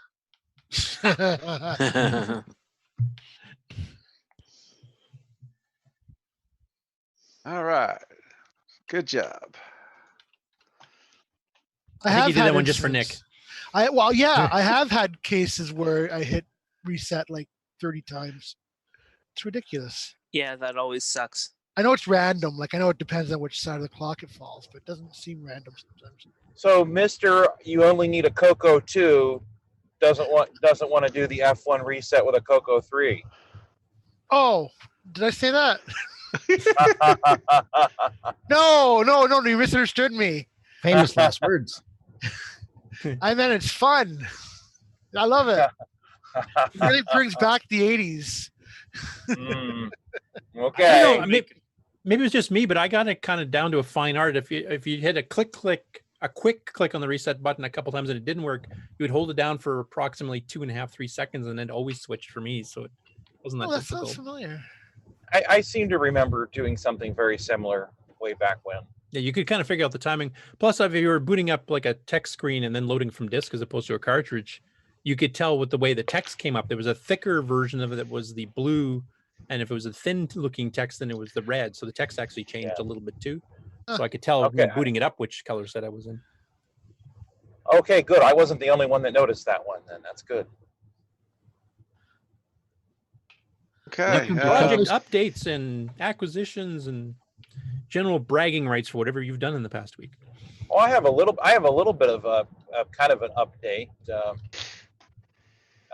just about my experience today. As it's been declared, on my way to Florida, I'm in Virginia, but on that way this morning, I stopped near Charleston, West Virginia, off of exit 95 of I-77 and 64, and I spoke to Stan Morgan at the Radio Shack dealer there in Charleston. And I probably could have spent several hours chatting, but I picked up a few things, and I just had to mention, oh yeah, when I was a kid, I had the color computer. And he said, oh, the Coco, we had one of those. And talked about how his wife did programming and stuff on it, and had a lot of fond memories of that. And I said, yeah, there's even a Facebook group. He's like, oh, what's that? And told him he said he was going to look that one up, and also let him know about the All Things Tandy and Radio Shack Facebook group. So, but great conversation. It's in a shopping center. It's one of the better Radio Shack dealers that I've ran into. Again, they're in Charleston, West Virginia. It's right off the interstate. A lot of these dealers are kind of out in the country and whatnot, but it's really nice being right off the interstate. Hey, we could have had a live remote from there. You know what Stevie needs to do? He needs to give us business cards, so that way when we're traveling out and we're at places like, they go, oh, really? Well, we can give him cards. I have one of Stevie's business cards here, so he does have them. What about a complimentary floppy? So, it's Jason, Radio Shack, not Circuit City. Is this Radio Shack kind of like the one down in Texas, pretty full featured, like the old stores? I think we lost Jason for a bit there. I think we lost his feed. He posted some pictures. Yeah, it looked like a full-blown Radio Shack. It was pretty big.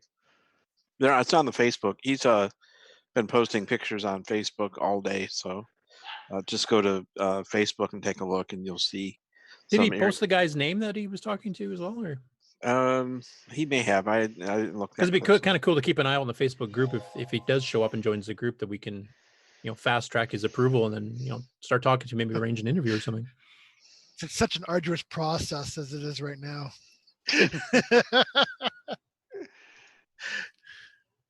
Only the best of the best get in our Facebook group, as you can clearly see.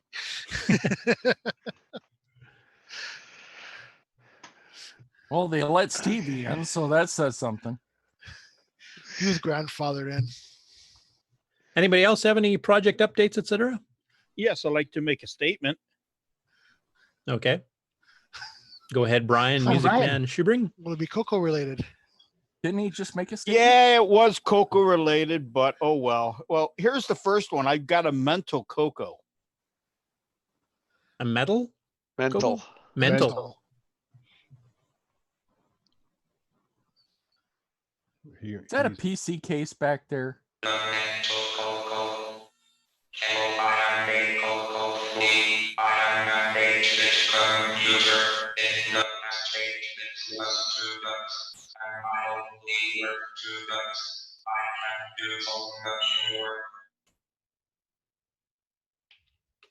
Okay.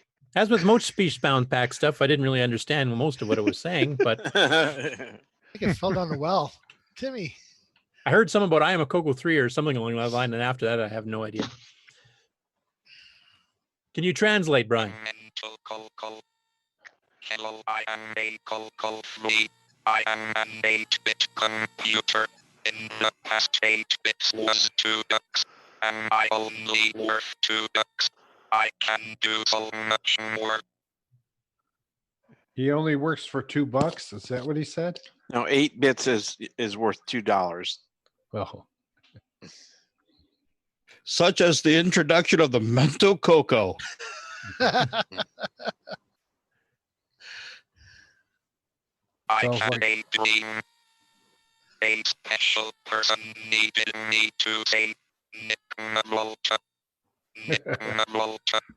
You said it better than I did. You're hired. That's all I had, guys. Brian, Yo.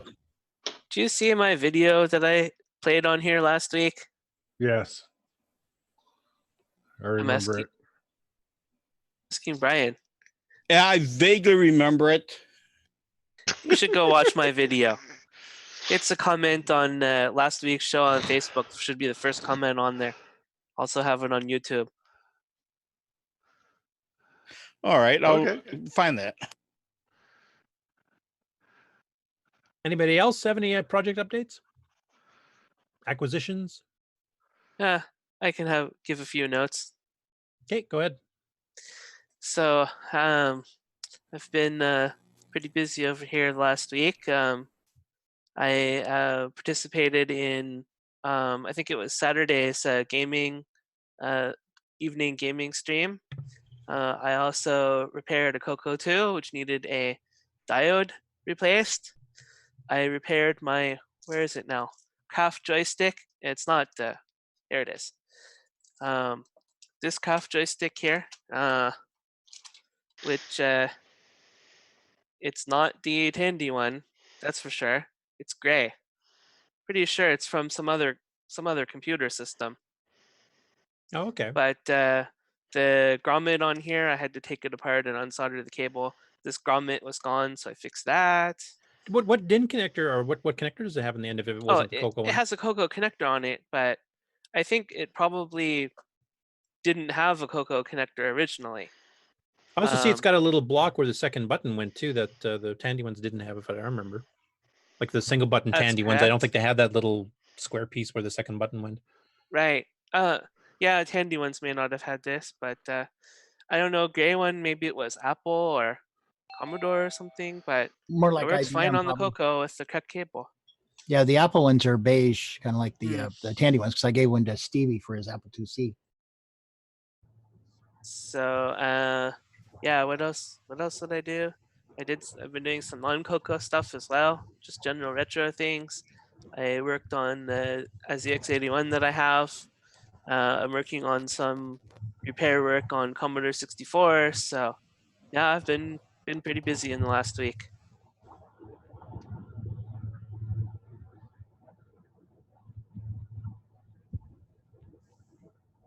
Jason, I see you're back. Did you have anything further to add? Oh yeah, technical difficulties. Of course, happens only when I'm talking. He gave me a business card. I was just going to point that out, but that's probably about it. Nice business cards too. But what's his What name? was his name? Because we're going to try to see if we can monitor if he joins a Facebook group and maybe arrange an interview or something. Stan Morgan. He says he's been a Radio Shack dealer for, I think, at least 40 years now. They had just recently, within the last year, moved to that location. I guess they were somewhere further out, but it's a wonderful location right off the interstate there, and a lot of DIY stuff there too. I bought some deoxid and some solder wick. I plan on making that store a regular stop anytime I go through Charleston now. It's really awesome. But yeah, I have an email for him, so I am gonna email him when I get a chance. And I took some pictures in the store. I'll be posting those later, probably on the the All Things Tandy and Radio Shack Facebook group when I get a chance, probably maybe this evening. So Now you are mentioned in that he Battery and his. Club? Go ahead, Nick. Are you in the Battery Club now? No, I not in the Battery Club, but I am in North Carolina now. Jason, you mentioned earlier before you got cut off with the bad connection there that he and his wife both had used Cocos and knew what they were. Yes, he remembered that I said color computer and he said Coco, and that just there you go. That he's like, oh yeah, this that, and he was talking about the different catalog. I guess he said anytime a lot of the Radio Shack items, anytime there was a letter after the catalog number that denoted a different revision. I wasn't aware of that, but that was pretty cool. Nice guy to talk to. I could probably spent hours chatting with the fellow, but unfortunately we had to get going, and I'm sure he had business to conduct. But great fellow there, Stan. It's actually Stan and his wife Sue Morgan there at the Radio Shack dealer there in yeah, because Charleston, if Sue was actively using the Coco back in the day, which it sounded like you had mentioned that she was, then we should try to get them both on, because it's not too often we have women that use Coco, especially back in the day, that we've been able to interview. So that would be an excellent interview to have with the two of them once. I got his card. I actually he gave me several cards, so yeah, I'll try to touch base with him at some point and maybe get more details. But cool. It was a lot of fun. On Google, I see these in a strip mall right between the GNC and the AT&T store. Right. Yep. Right there. That's it. They even have a sign that says something to the effect, yeah, Radio Shack. Yeah, that still exists. Come on in. And Fred has posted his address up on the chat. Yeah. Yes, there's still a Radio Shack. That's what it says. Come on in.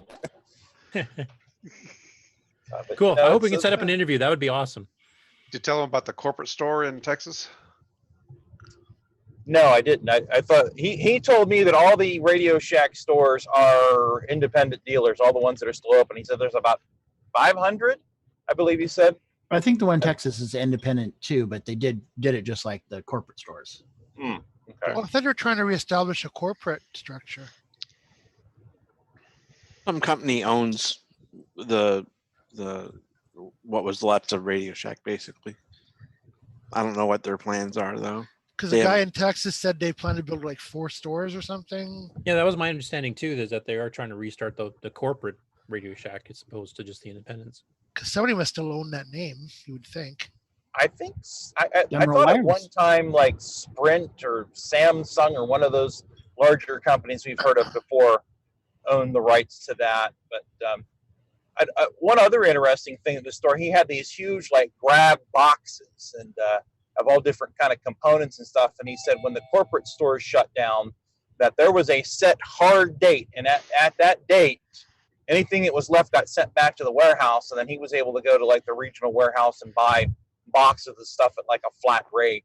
And so he had quite a few huge grab boxes of like, I forget, one box had like 600 and some odd doodads and components and whatnot. I did decline on that one. It was fairly inexpensive, but I was like, well, I've got a lot of this already. So all right. Well, we've had David O'Connor join us from Down Under. Hello, everybody. Hello, David. Some big internet problems here. I've only just been able to get on the internet, so yeah, it's been a bit of an issue, but I'm here. Hello. Hey, Ron, how you doing, mate? Good. Well, David, you Good just to see joined you. us for the acquisitions and updates thing. So do you have anything to update us on your various projects? Yeah, I sort of do. Work is progressing on my Coco 3 to Model 4 case project. I've just got to get a 12-inch monitor now, and that'll all be going ahead. And also during the week, I was going through some of my old stuff again, and I found an old exercise book from the 80s of a couple of programs that I wrote to get my Coco 1 to draw fractals. Yeah, I haven't got my camera working at the moment, so I was planning on actually showing that, but the camera isn't working. So Well, we can save it too when your bandwidth's a bit better too, because if you're having problems with the internet, you probably wouldn't want to soak it with video and then have it go bad again. Yeah, well, it's actually not so much technical issues. It's more bank issues. I've had a problem with my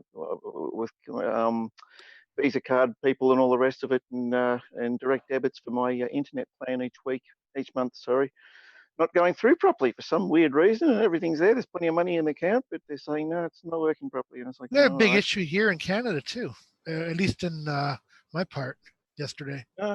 Okay. With Well, TD. maybe it's a time for it. Maybe it's a hacker. Someone doesn't like CoCoTALK. Well, you know, England. There's a lineup for that, but anyway. England just left the EU. I don't know if that has anything to do with it. Well, we need Australia to get out of the UN, so we need a UN exit or an Oz exit or whatever you want to call it. We won't go into that. This is CoCoTALK, not political talk. Oh, that's a whole separate series, right? Yeah.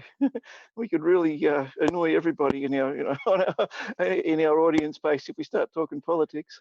Yeah, let's not do that. No. Anybody else have any project acquisitions, updates, etc.? I've been working on Ed Snyder's View program. He made a Windows version, 64-bit and 32-bit, so that I can take pictures and put them on the Coco One. Works great. If you get a chance, stop at Ron's Garage and take a look at all the pictures I've been messing with. I made a disc of 6 or 7 examples that you can download and put them right on your Coco VGA. It's made for the Coco VGA specifically. I've been following what you've been posting on there, Ron. There's some really cool stuff. That's a lot of fun. I've downloaded a program myself. I've been meaning to get into it myself on my 2 Coco Yeah, ones. it's just like High Color, only for the Coco 1, 2. VGA. And what's cool about it is we never ever thought we'd have pictures like, current pictures. You could take a picture and put it right on your Coco, and is not in color anyway. I mean, we did have the DS69B, which you have too. Yeah, for but the black and white grayscale stuff. Yeah, but this is color, and it's in some cases it looks pretty darn good. In other cases, it doesn't translate really well. But it's got to be something close, like a close up of a face is better than like a long shot of something, because you're only looking at 128 by 96 resolution. So and the number of colors. And also, and besides color, you do have 16 gray shades. So if you make it a gray shade, a 16 color gray shade, it comes out pretty nice too. Playing around with a palette that's cool. Bit of tricky. That looks great. That come out great.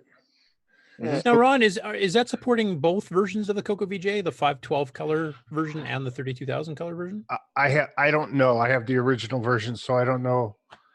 Someone asked that question to Ed, and Ed said something about it. It doesn't really matter, or I don't think it matters. Is pulling from the 32,000 color palette, but he gave some kind of explanation as to how it didn't really matter. I don't know the exact, but it is. I guess only have 16 colors to pick from. I mean, the only time you'd really show is if you have a screenshot of something that has a lot of the same color, like right. So if you're dipping into a 512 pull or a 32,000 pull, it's not that much difference. Yeah. And it's all based on. And I guess the thing is, if it's working on the original one that you've got there, Ron, then it will be counterintuitive for it not to work on the later models. Usually they're pretty good. I knew it would work. I was just wondering if there was a different, like if you actually took a look at the two running side by side, you'd notice a difference or not. Oh yeah, right. Yeah, that's a good question actually. What's it? The original one's the red board, isn't it? And then the I think the blue board was the 32,000. Is that right? Or I think I can't remember what I've got in mind. Yeah, my board's blue, and it's the mine is latest one. too. Yeah. Oh, okay. Yeah, as a matter of fact, what you're seeing behind me right now is Coco VGA. I figured out how to, play a little around in the Coco VGA mode a little bit, and I'm working on trying to figure out how to work with the palettes now. Are you green screening that, John, or are you using a projector to do that? No green screen, just Zoom has the video option now. Oh, And yeah, right. Yeah, that's the all I'm replace using. background thing. Yeah. Yeah. Yeah, Virtual it looks good. background, right? Yeah, it There's a works well. there's a utility that comes with the software with the Coco VGA, and it lets you do width 64, and it is so sharp and clean and clear. It's like amazing. I just sit there and stare at it for a little bit, and then I thought, oh, well, I'll do a directory on the basic program and look at that, and it's just like, wow, it's just Yeah. so clean, and there's so many letters going across the screen, Oh my and it's still neon green. Coco 3 text and a Coco 1. It's pretty cool. Yeah, it's pretty neat. Yeah. Actually, you need more rows too because it's 64 by 32, so it's even more than the 80 by 28 on the Coco 3. Yep. Yeah, good point. Yeah, and it's Yeah, it crystal does. clear VGA output too. It sure it's is. perfect. Yeah. Oh, it looks great. I mean, one thing I found with the Coco VGA too is that you don't need a super high-end VGA monitor for it to look good. I mean, a lot of the if you're running a modern PC and you connect up a cheap monitor, sometimes the lack of contrast ratio makes things look a bit ordinary. But I've found with the Coco VGA, even a cheap monitor still looks really good. Yep. It looks way better than anything that you get out of the RF or composite. True. And speaking of the Coco VGA, I probably should have mentioned this in the news too. There's been a bit of a bug discovered, it looks like, on the timing for Dragonfire because it's changing the color set register on the VDG like 5 times per scan line to get the mixing of the first 4 colors and the second set of 4 colors on the same scan line. So not just the green, yellow, blue, red, and then your buff, cyan, magenta, orange. Yeah. And he found out, I can't remember who posted the actual pictures of it. But Simon. basically, was it Simon? Yeah, because he had me checking it on my hardware. That's Because basically it looks like he's not covering the border properly for that, so the border gets kind of screwed up when you're doing the mode switches between the graphics itself on the main part of the screen is fine, but the border is doing wonky things based on when you're changing. Sometimes the graphics are off too. It depends on like when you run it and it crashes. Because I have it like when I load it, it'll run until I hit start. And when I start a game, it goes for about 20-30 seconds and then it reboots. So it's pretty wonky. Because I didn't know anything about it. I've never even seen the game, and Simon brought it up, and he because I have the real hardware, he's like, "Hey, can you check this out?" And I said, "Yeah, sure." So I was posting we were communicating back and forth, and I posted a couple of videos because they were too big to share in a message to him. So I just posted them on Facebook, and then some discussions popped up about it, and Brendan jumped in and was asking questions too. And yeah, they thought I had a bad copy. I was like, no, I tried 2 different copies, and there's definitely some sort of bug. But I mean, you have the ROM pack too? I don't have the ROM pack. I was going off with the disk images. I tried it with the ROM pack. Does it do the same thing, Ron? Or I don't think so. on the Coco VGA? It does the green on the sides, but it worked okay. Is that it didn't crash. No. Is that a ROM pack you used or a ROM pack? Yeah, ROM pack. Yeah, it's both actually, if you think of it. And to be honest, I think Dragonfire will be the only program that has that, because that's the only program I know that tried to change the color settings, on multiple times on the same scan line. There's multiple programs that split the screen like Musica did. They did text mode in the first half, and then graphics. And Musica works fine on Coco VGA real hardware. Yeah. I had it running the other day, and I had trouble running it at first, and then some guy pointed out, he says, after you load the program, you have to type run, not EXEC. Yeah, and that's unique to that particular copy, because I have one that you don't do that. Yeah, because it's a machine language program, but after you load it, there's a basic program loaded. You can list it and everything. It's kind of and then the basic calls the machine language routines, obviously. Right, exactly. Yeah. Okay. Yeah. Yeah. Because the Coco VGA has been tested for doing, if you change something per scan line, it works fine. So I've seen, there's one demo, and I think it was Color Computer Magazine. It actually had like both color sets of the text mode. It had 2 lines of text in green, 2 lines text in orange, and then it did P mode 3, P mode 4, both color sets of random graphics. It was actually doing 6 modes on the screen at once, and the text was scrolling. And that demo works on the Coco VGA. It's only once per scan line. It doesn't try to do like Dragonfire and change it multiple times per scan line. Yeah, as a matter of fact, I just I've been working with Simon. He's kind of taught me how to do that, and he showed me how to do it. So I actually wrote a program that does that. It's really quite simple. You just kind of wait for the sync, and then when the sync hits, you change the mode, and then you do the same thing for the horizontal, and boom, then you just loop So you're around using, again. using interrupts, obviously, to do that too. No, No? as a matter of fact, Oh. you disable interrupts. Well, you load A with FF03. Yeah, you load it from the PIA because you can manually read the H-sync and V-sync signals. Right. Because if you do it interrupt driven, because they tied the H-sync to the regular interrupt, and it takes so many CPU cycles to push all the registers and then pull them back off, you've lost so much CPU time. You have no time to do anything. So if you just manually read it, yeah, read you your load A H-sync. with with FF03, and then you branch plus back around to your loop. This is a point where Steve would say something. What would he say right now? He'd say, "Please continue. This is fascinating." Yeah. No, it's a very simple loop. You just load the A register with that register, and then you branch plus back to the loop, and then when the interrupt triggers, it falls through.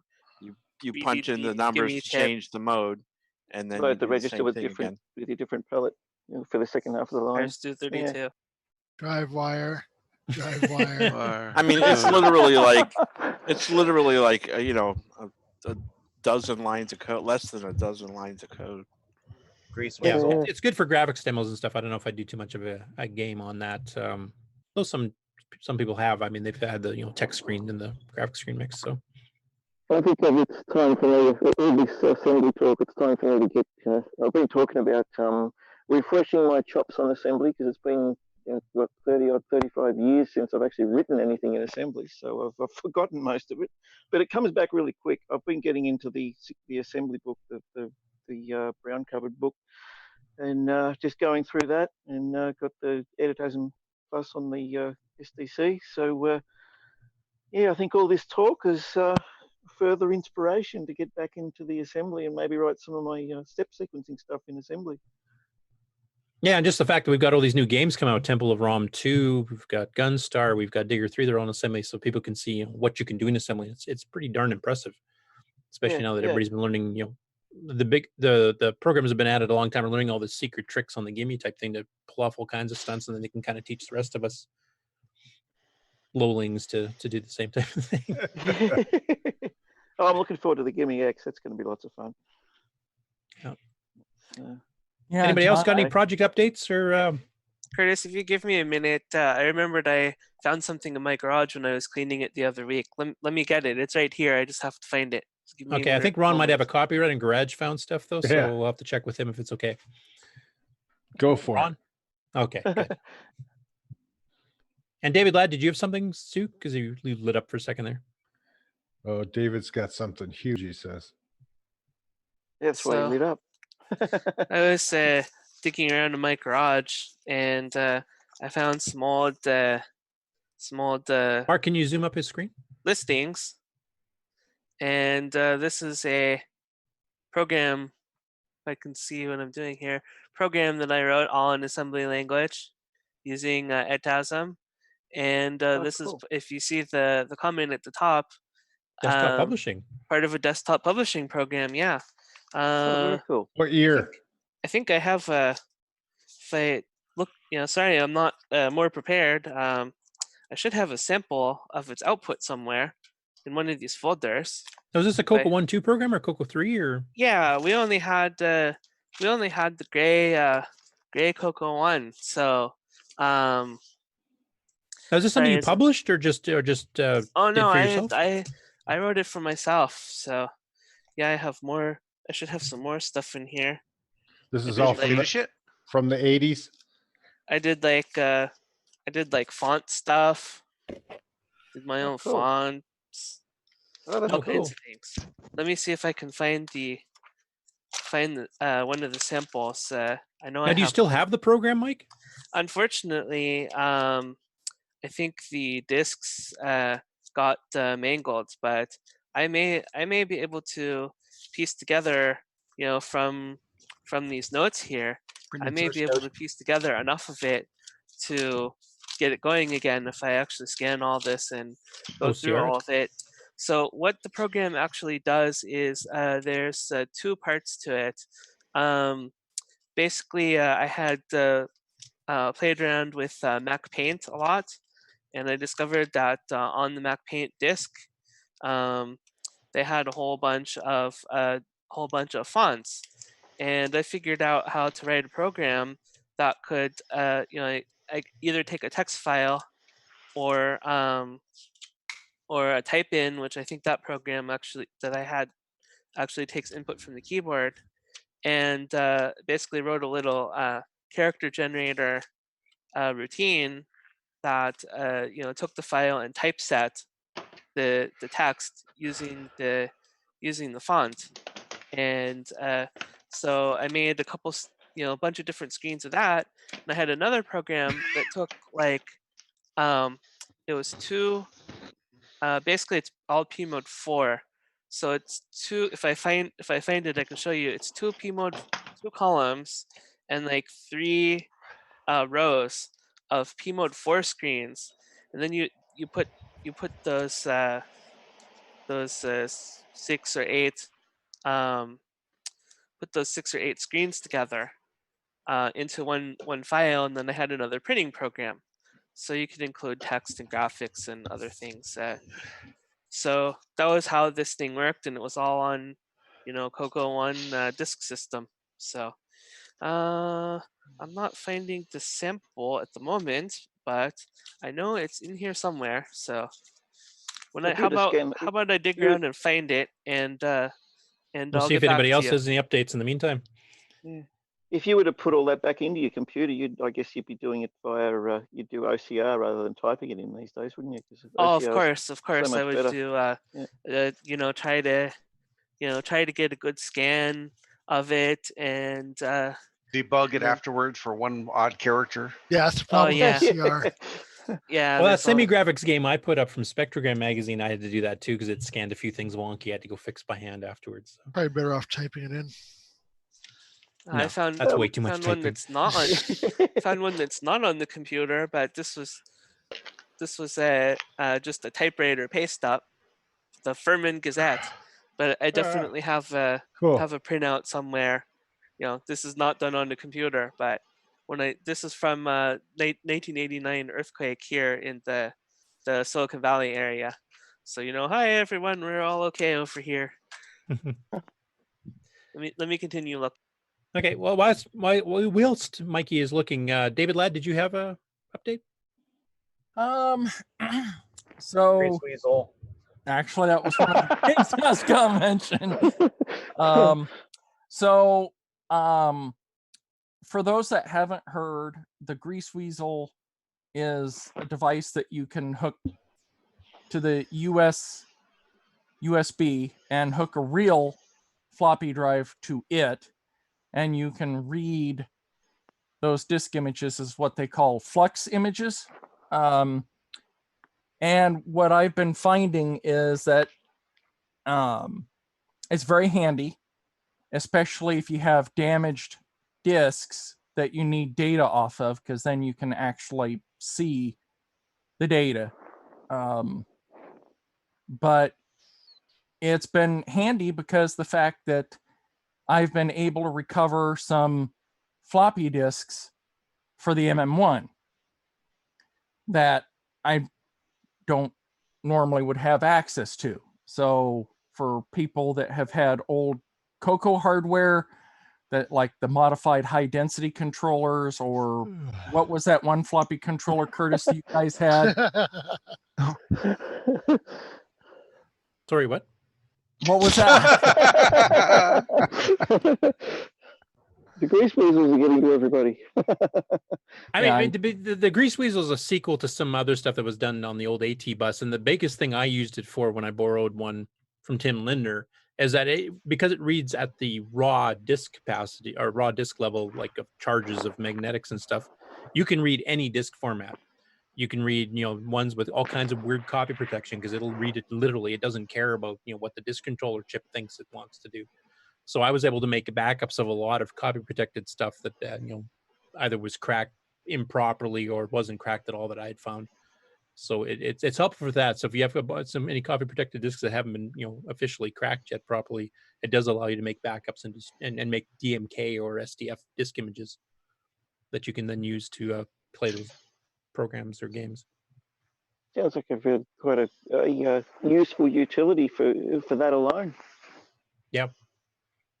Well, besides that, recovery, that was my main reason for assembling one, was for being able to just get access to floppies that, I didn't have access to.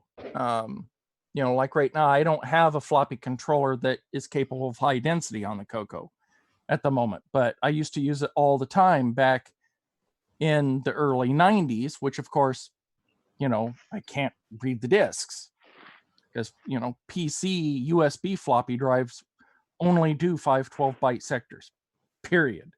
So, talking of disks, just a brief segue for a second. On the CoCo STC, when I load up something like ColorMax or CoCoMax or something like that, and I create a wonderful artwork, and then go to save it, I can only save it on the disk image that CoCoMax itself is on, because that's what's loaded on the CoCo STC. Does anybody know if there's a way of saving to a place other than the mounted image, or is that not possible? If you mount multiple images on different drives, like drive 0 has this image, drive 1 has this image, drive 2, drive 3, and then you just specify that drive number in CoCoMax or something like that, it should work. So can you? I didn't realize you could actually do that. So you do that through the save menu, do you? I guess, because I just found it to save. Well, before you run CoCoMax, you have to do like drive 0 is this disk image, drive 1, quote is this disk image to mount them. And then when you're in the CoCo SDC, if you do a :1, it'll save to whatever image you got mounted on drive 1, for example. You can do it through SDC Explorer as well. You can mount on drive 1. Yeah, but you can't route multiple drives. Does CoCoMax 1 support multiple drives? I'm pretty sure it did. There's a version that 2 does. Yeah.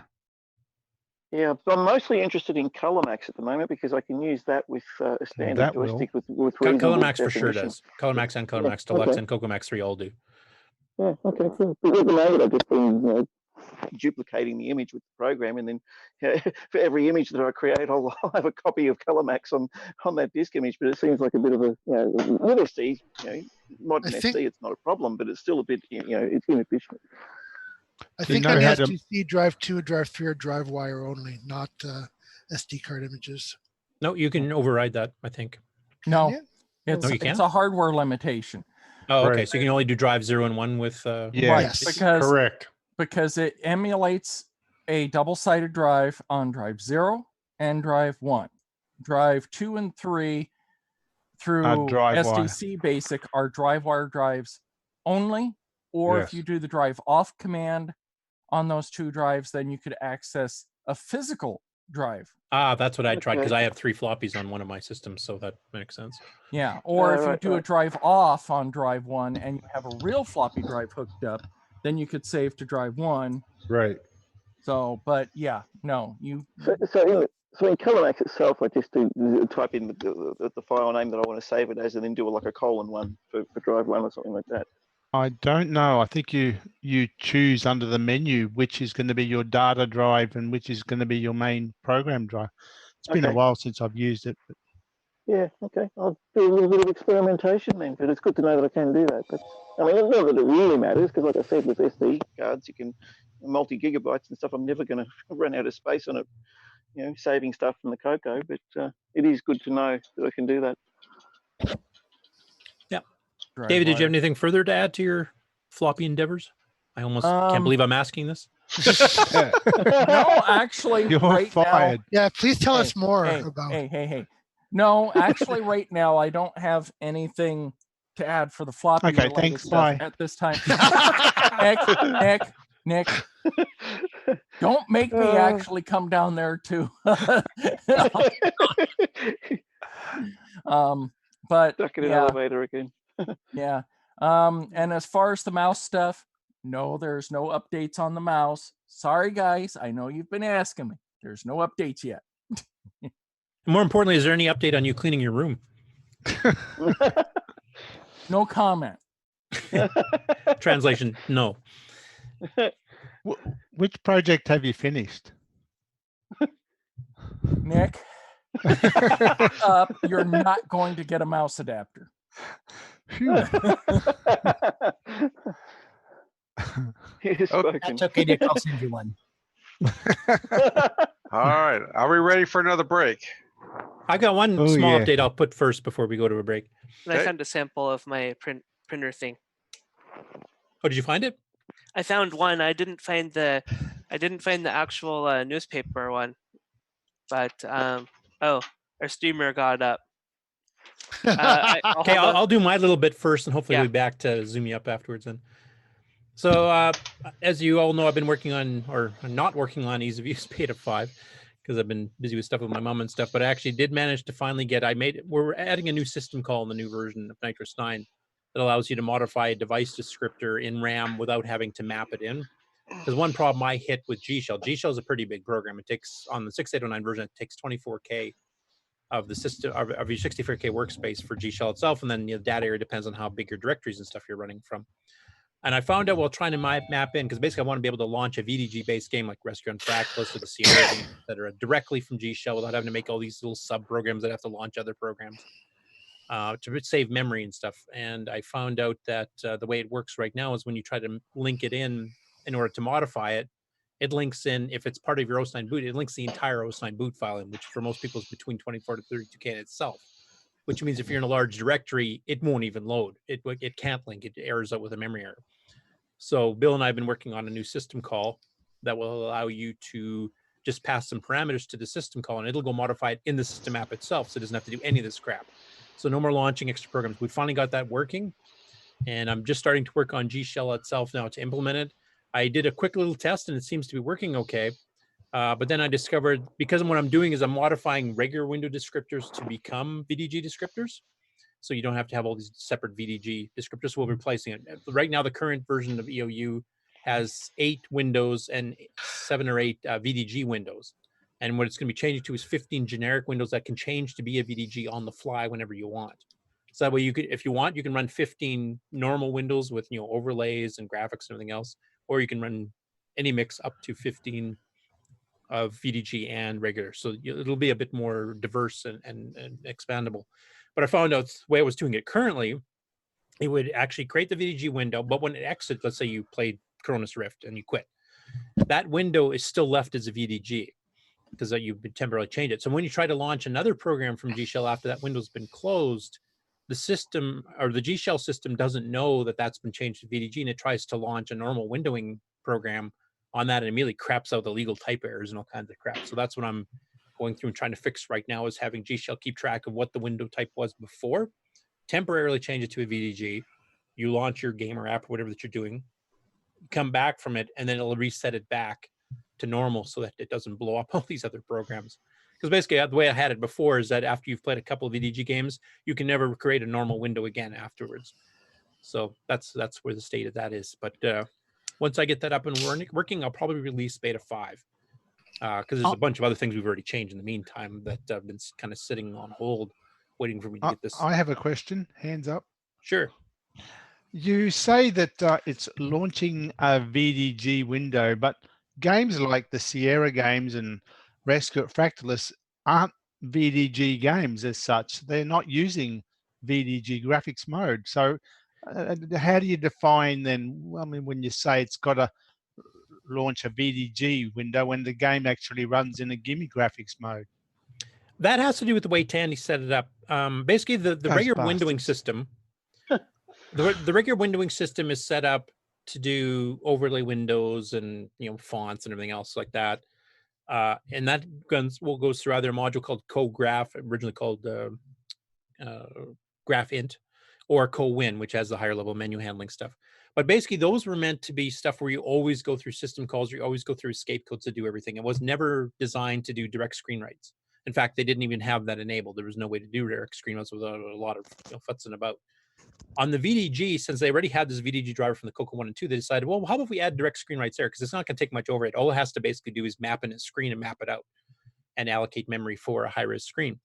So they added some support for direct screen. You can, tell the VDG driver, I want to have a 160 by 192 16 color screen. Actually, no, I want 2 of them. So you go allocate those, and then you tell me, that they're allocated successfully or not if I ran out of RAM. And basically then you can select, I want to display screen 1, I want to display screen 2, so you can do page flipping. So the VDG drivers actually have all the support for direct screen writes, where you can map the entire screen into your own space and write to it directly.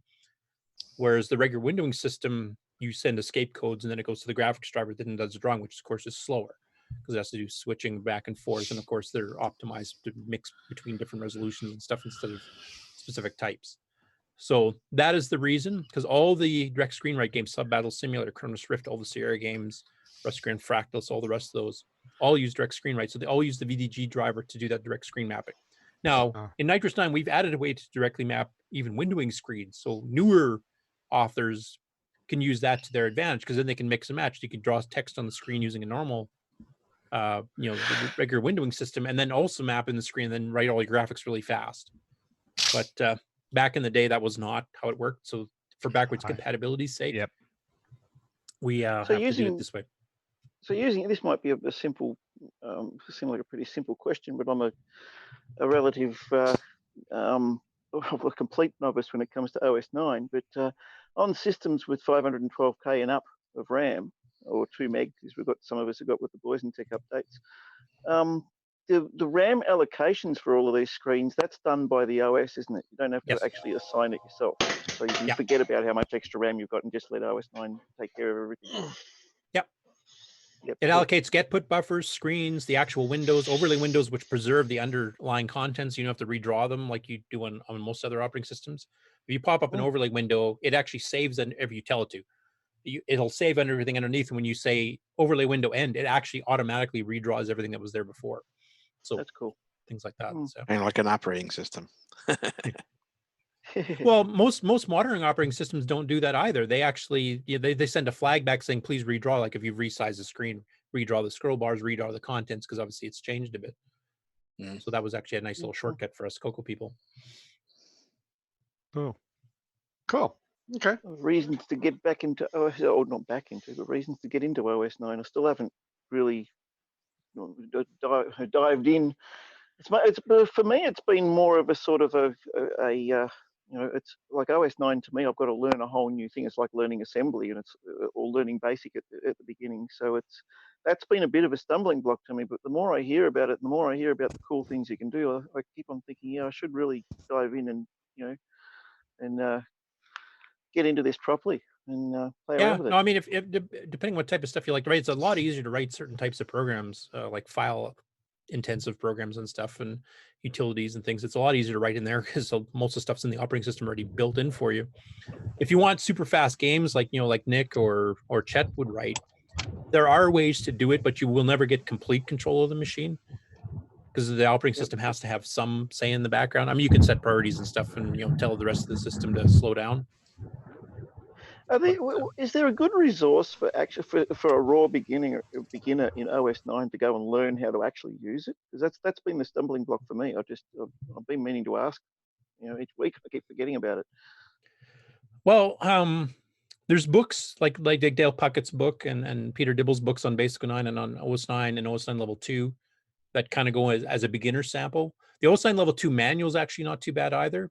Especially the Basic 9 section gives you a lot of sample programs and stuff explaining how everything works.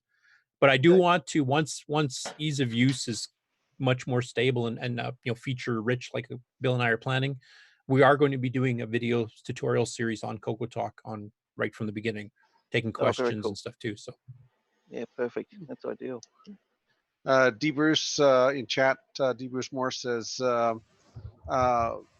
the article Curtis you're referring to on multiple graphic modes was in the December '83 Color Computer magazine and written by Steve Bjork. Oh, that's right. Yeah, I forgot it was Steve. I have an OS 9 question.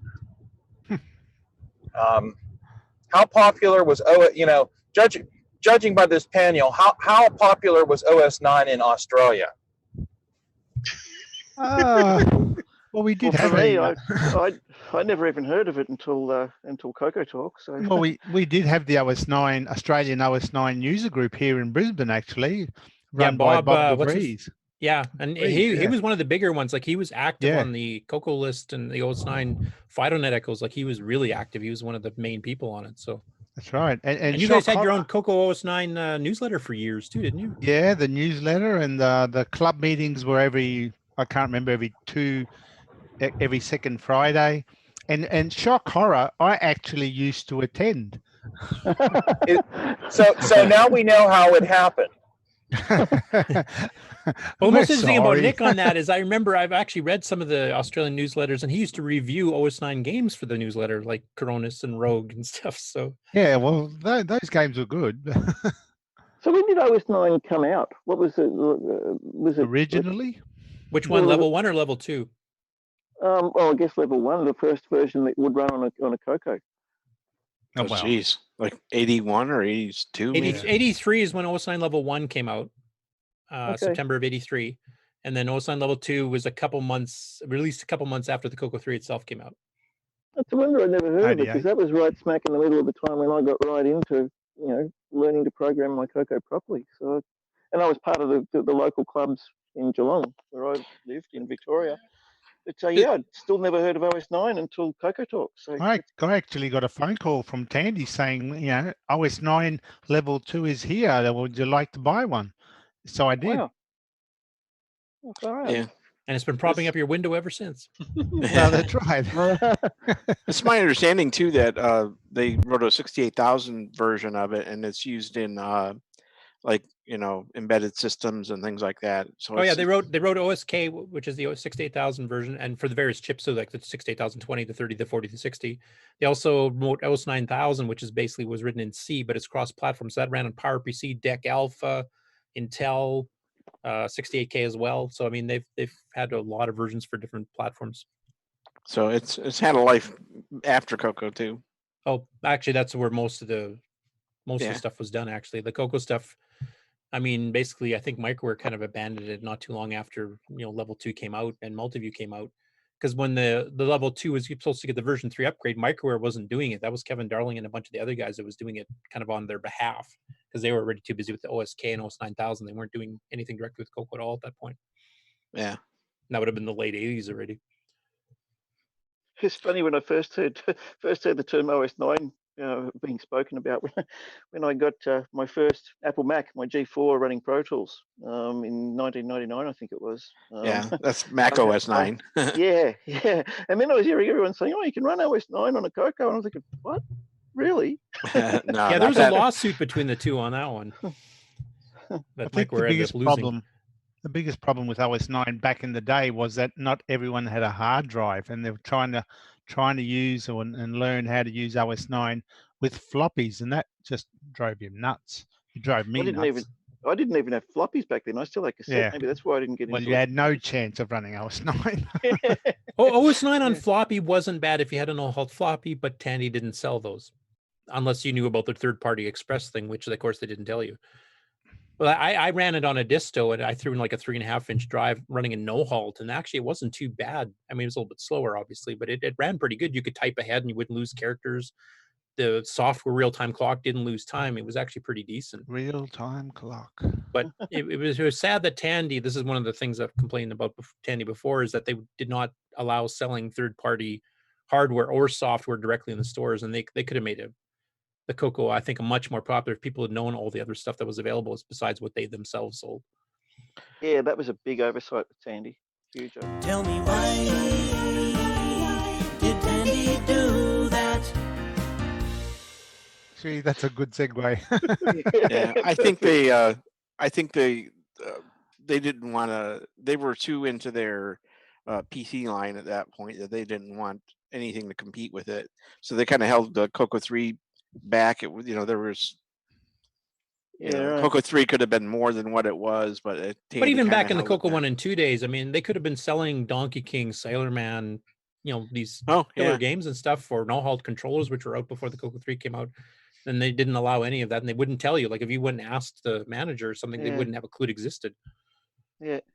Oh yeah, yeah. So yeah, they would have no clue. Generally, the managers didn't have any clue at all whatsoever about the Coco, even in a computer center. They didn't know. It was just like there it is. I got over lucky there. here. We had 2 Radio Shacks here that actually had Coco owners as managers, so they actually did know the stuff, and they would actually tell people about third-party stuff, but that was rare from what I understood. Yeah, a friend of mine was a store manager, and he had a Coco. We both worked on the Coco together a lot. So yeah, it's not that it was impossible, but in general, you would go into a store. A lot of the managers back in those days, I'm talking like the early '80s. A lot of the managers didn't know anything about computers at all. It's like they're over there in that little kiosk right there, and that's it. Yeah. I think Tandy viewed the Coco as a little home computer to compete with the Commodore 64s and Ataris. Yeah. They didn't see it as a serious system. Yep, that's exactly True, but I mean, they got. could have if they allowed third-party gaming software. If you want to compete with the Commodore and the Atari, then you want third-party software support. And we had a ton of decent games written by other people, and they wouldn't do anything with that to tell you about it either. That's true. Unless you licensed it to them, they didn't want to talk to you. Yeah. And I mean, Intertan in Australia actually was a bit looser than they were in North America, because at least, people like Nick actually got to sell games through there. Yeah. Tandy and they actually. didn't. Why they didn't, import those games to sell them up here, or vice versa, type of thing. I don't understand, but that's what they did. Why did Tandy do that? Yeah. Or not do that? Spoiler alert, because it was cheap. Yeah, it's definitely back then, in the early '80s. I mean, at least for me and my friends and everything, a couple of my mates had, had a VIC 20 and then upgraded to a Commodore 64, and then I had the Coco one, and another friend had a Dick Smith System 80, which was the Z80 Model 1 clone. Model 1 clone, yeah. And so we had we all and someone else had a Dick Smith VZ200 or a VZ300, which were the color competitors to the Coco. So there were a number the of MC10. The VZ300 was a bit more capable than an MC10, but it was sort of in between the Coco one and the MC10, I suppose. But yeah, very much back then that was where all the action was in the home computer market. That's what they were marketed as here. The one thing maybe I'm not sure if it's exactly the same in Australia, but up here, if you went to a generic computer store, not a Radio Shack, you could buy software for Apple IIs, you could buy software for Ataris, you could buy software for Commodore. So you had one place, and it was all third-party stuff. It didn't have to be from Apple. It didn't have to be from Commodore. So you had one central place you could find all the stuff. Oops. Someone's dropped out. Yep. We lost your feed there, Curtis. I think it's time for him to take his sister to the airport. Yep, she probably pulled the plug. Time is up. Your time has expired. Why did Curtis do that? Well, let's see. Why did Curtis do that? Let's try and imagine what he was going to say. I think it was something about OS9 again. I remember. You can tell Sorry us. about that. I had a connection problem, but I just want to say, actually, I overheard that you guys were mentioning I have to have a hard out here, and that actually is coming up, so I was going to be kind of signing off anyway, but I thought I'd do it officially. Great show being on with you guys here. I don't know how long you guys are going to keep going past this, but thanks for having me on. Thanks for being here. Thanks for being here. Bye. It's good to be back. See you later, Curtis. We'll talk to you all later. See you, Curtis. See you, Curtis. You're All right, looks back like now. Looks like Michael found some more of his stuff over there. Yeah, this is not the one I want to show. I know that it's around here somewhere, but this is basically a bunch of P-Mode 4 screens that are put together in a column on one page. So it's like 3 or 4 of them. And so I have one that has like a banner across the top, and it's more of a newspaper style. This so that's a one here is like a report card what? from November 1989, where I actually passed all my classes. Yeah. Cool. Oh, So that's part of the. That's a print of a P-Mode 4 screen, then, is it? That's correct. Yeah, it's multiple P-Mode 4 screens that are printed in a column. And I had the newspaper one I'll try to find that over the next week. The newspaper one had another column that went down over here that was also composed of P-More4 screens. Was that from So- your publisher program? Yes, I'm sure this is a sample from that. So Okay. Very cool. That's very cool. It worked. Yeah. Yeah, I know I ran across the paper, and I'm pretty certain that it went through my scanner somewhere. So it's just a matter of digging around and finding. I don't know if I can find the actual paper one, but I can probably find the one that I scanned eventually. That's cool. Back in the day, I remember getting an OS 9 program. You know, you boot it and it comes up, and then it goes into the program, and then when it comes out, you're left at OS 9, and then I type around, you know, and try and Work out what you're doing. Yeah, it's OS 9, so I do a DIR. I do doesn't work. HD. Yeah, and I go, you know, That's and then where I'm at with OS 9, exactly the same. yeah, so that was my early experience, you know, and then later on when I got the OS 9 discs and stuff and basic 09, I brought it up and played around with it and thought, yep, I'm not using this. But it was fun to have. Yeah, that's sort of where I've got each time. That's why I asked about the tutorials, because that's where I've got every time I've loaded up OS 9 myself. I've loaded it. I thought, now what do I do? I don't even know any commands to type in to do it. You know, I think DIR did work. I can't remember, but Yeah, then there was this other one. I thought, well, what do I type now? Yeah. I didn't even know. I didn't even know the first thing to type except for DIR in OS 9. So, and the date, obviously. Format. All right. I'll tell you what. Why don't we throw some sponsors up on the screen so we can thank them, and then run the outro. Okay. How's that sound? Oh, Sounds that'll be good. Fine. I gotta actually go myself, so I'm going to say Oh. goodbye, everyone, and you have a great evening, and hope to see you next time. All Same right. here. Sounds David. good. Talk to you guys. Grease later. Weasel to you also.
CoCoTALK is an unscripted live broadcast. Anything can and will happen. The views and opinions expressed by members of the panel. This concludes another episode of CoCoTALK, the world's leading live talk show featuring the Tandy Color Computer. For all things CoCoTALK, visit us on the web at cocotalk.live. We'd love to hear from you. Send feedback, suggestions, even segments via email to cocotalk@cocotalk.live. CoCoTALK is rocking the 8-bit world, keeping the Tandy flame alive. We may be mocked, but we'll never stop, 'cause CoCoTALK is rocking the 8-bit world.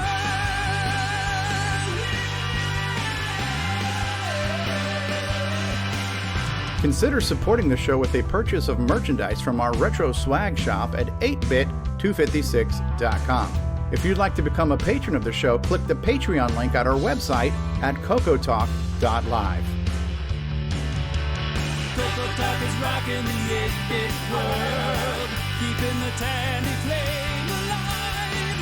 We may be mocked, but we'll never stop, 'cause CoCoTALK is rocking the 8-bit world. CoCoTalk would not exist without the community, its cast, crew, and contributors. Thanks go to Curtis Boyle, David Ladd, Mark Overholzer, Grant Leedy, Bruce Moore, Nick Marentes, Ron Delvaux, Rick Adams, Jason Reichert, Richard Lorbieski, Jim Brain, Tom C., Rob Inman, Mark Bosley, Brian Joyce, Ken Reichert, David O'Connor, Brian Weasler, Terry Steggy, Nick Marotta, John Strong, and many more, especially to Steve Bjork for production suggestions and James Differendaffer for making my head explode.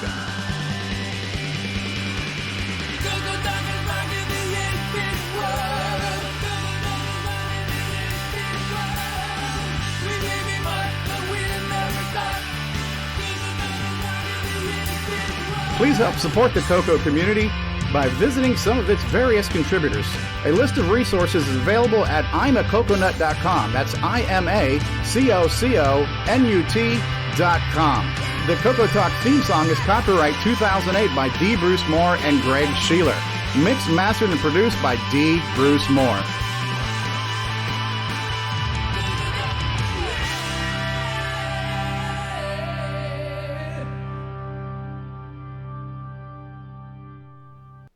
All right. But you know what else is even more amazing?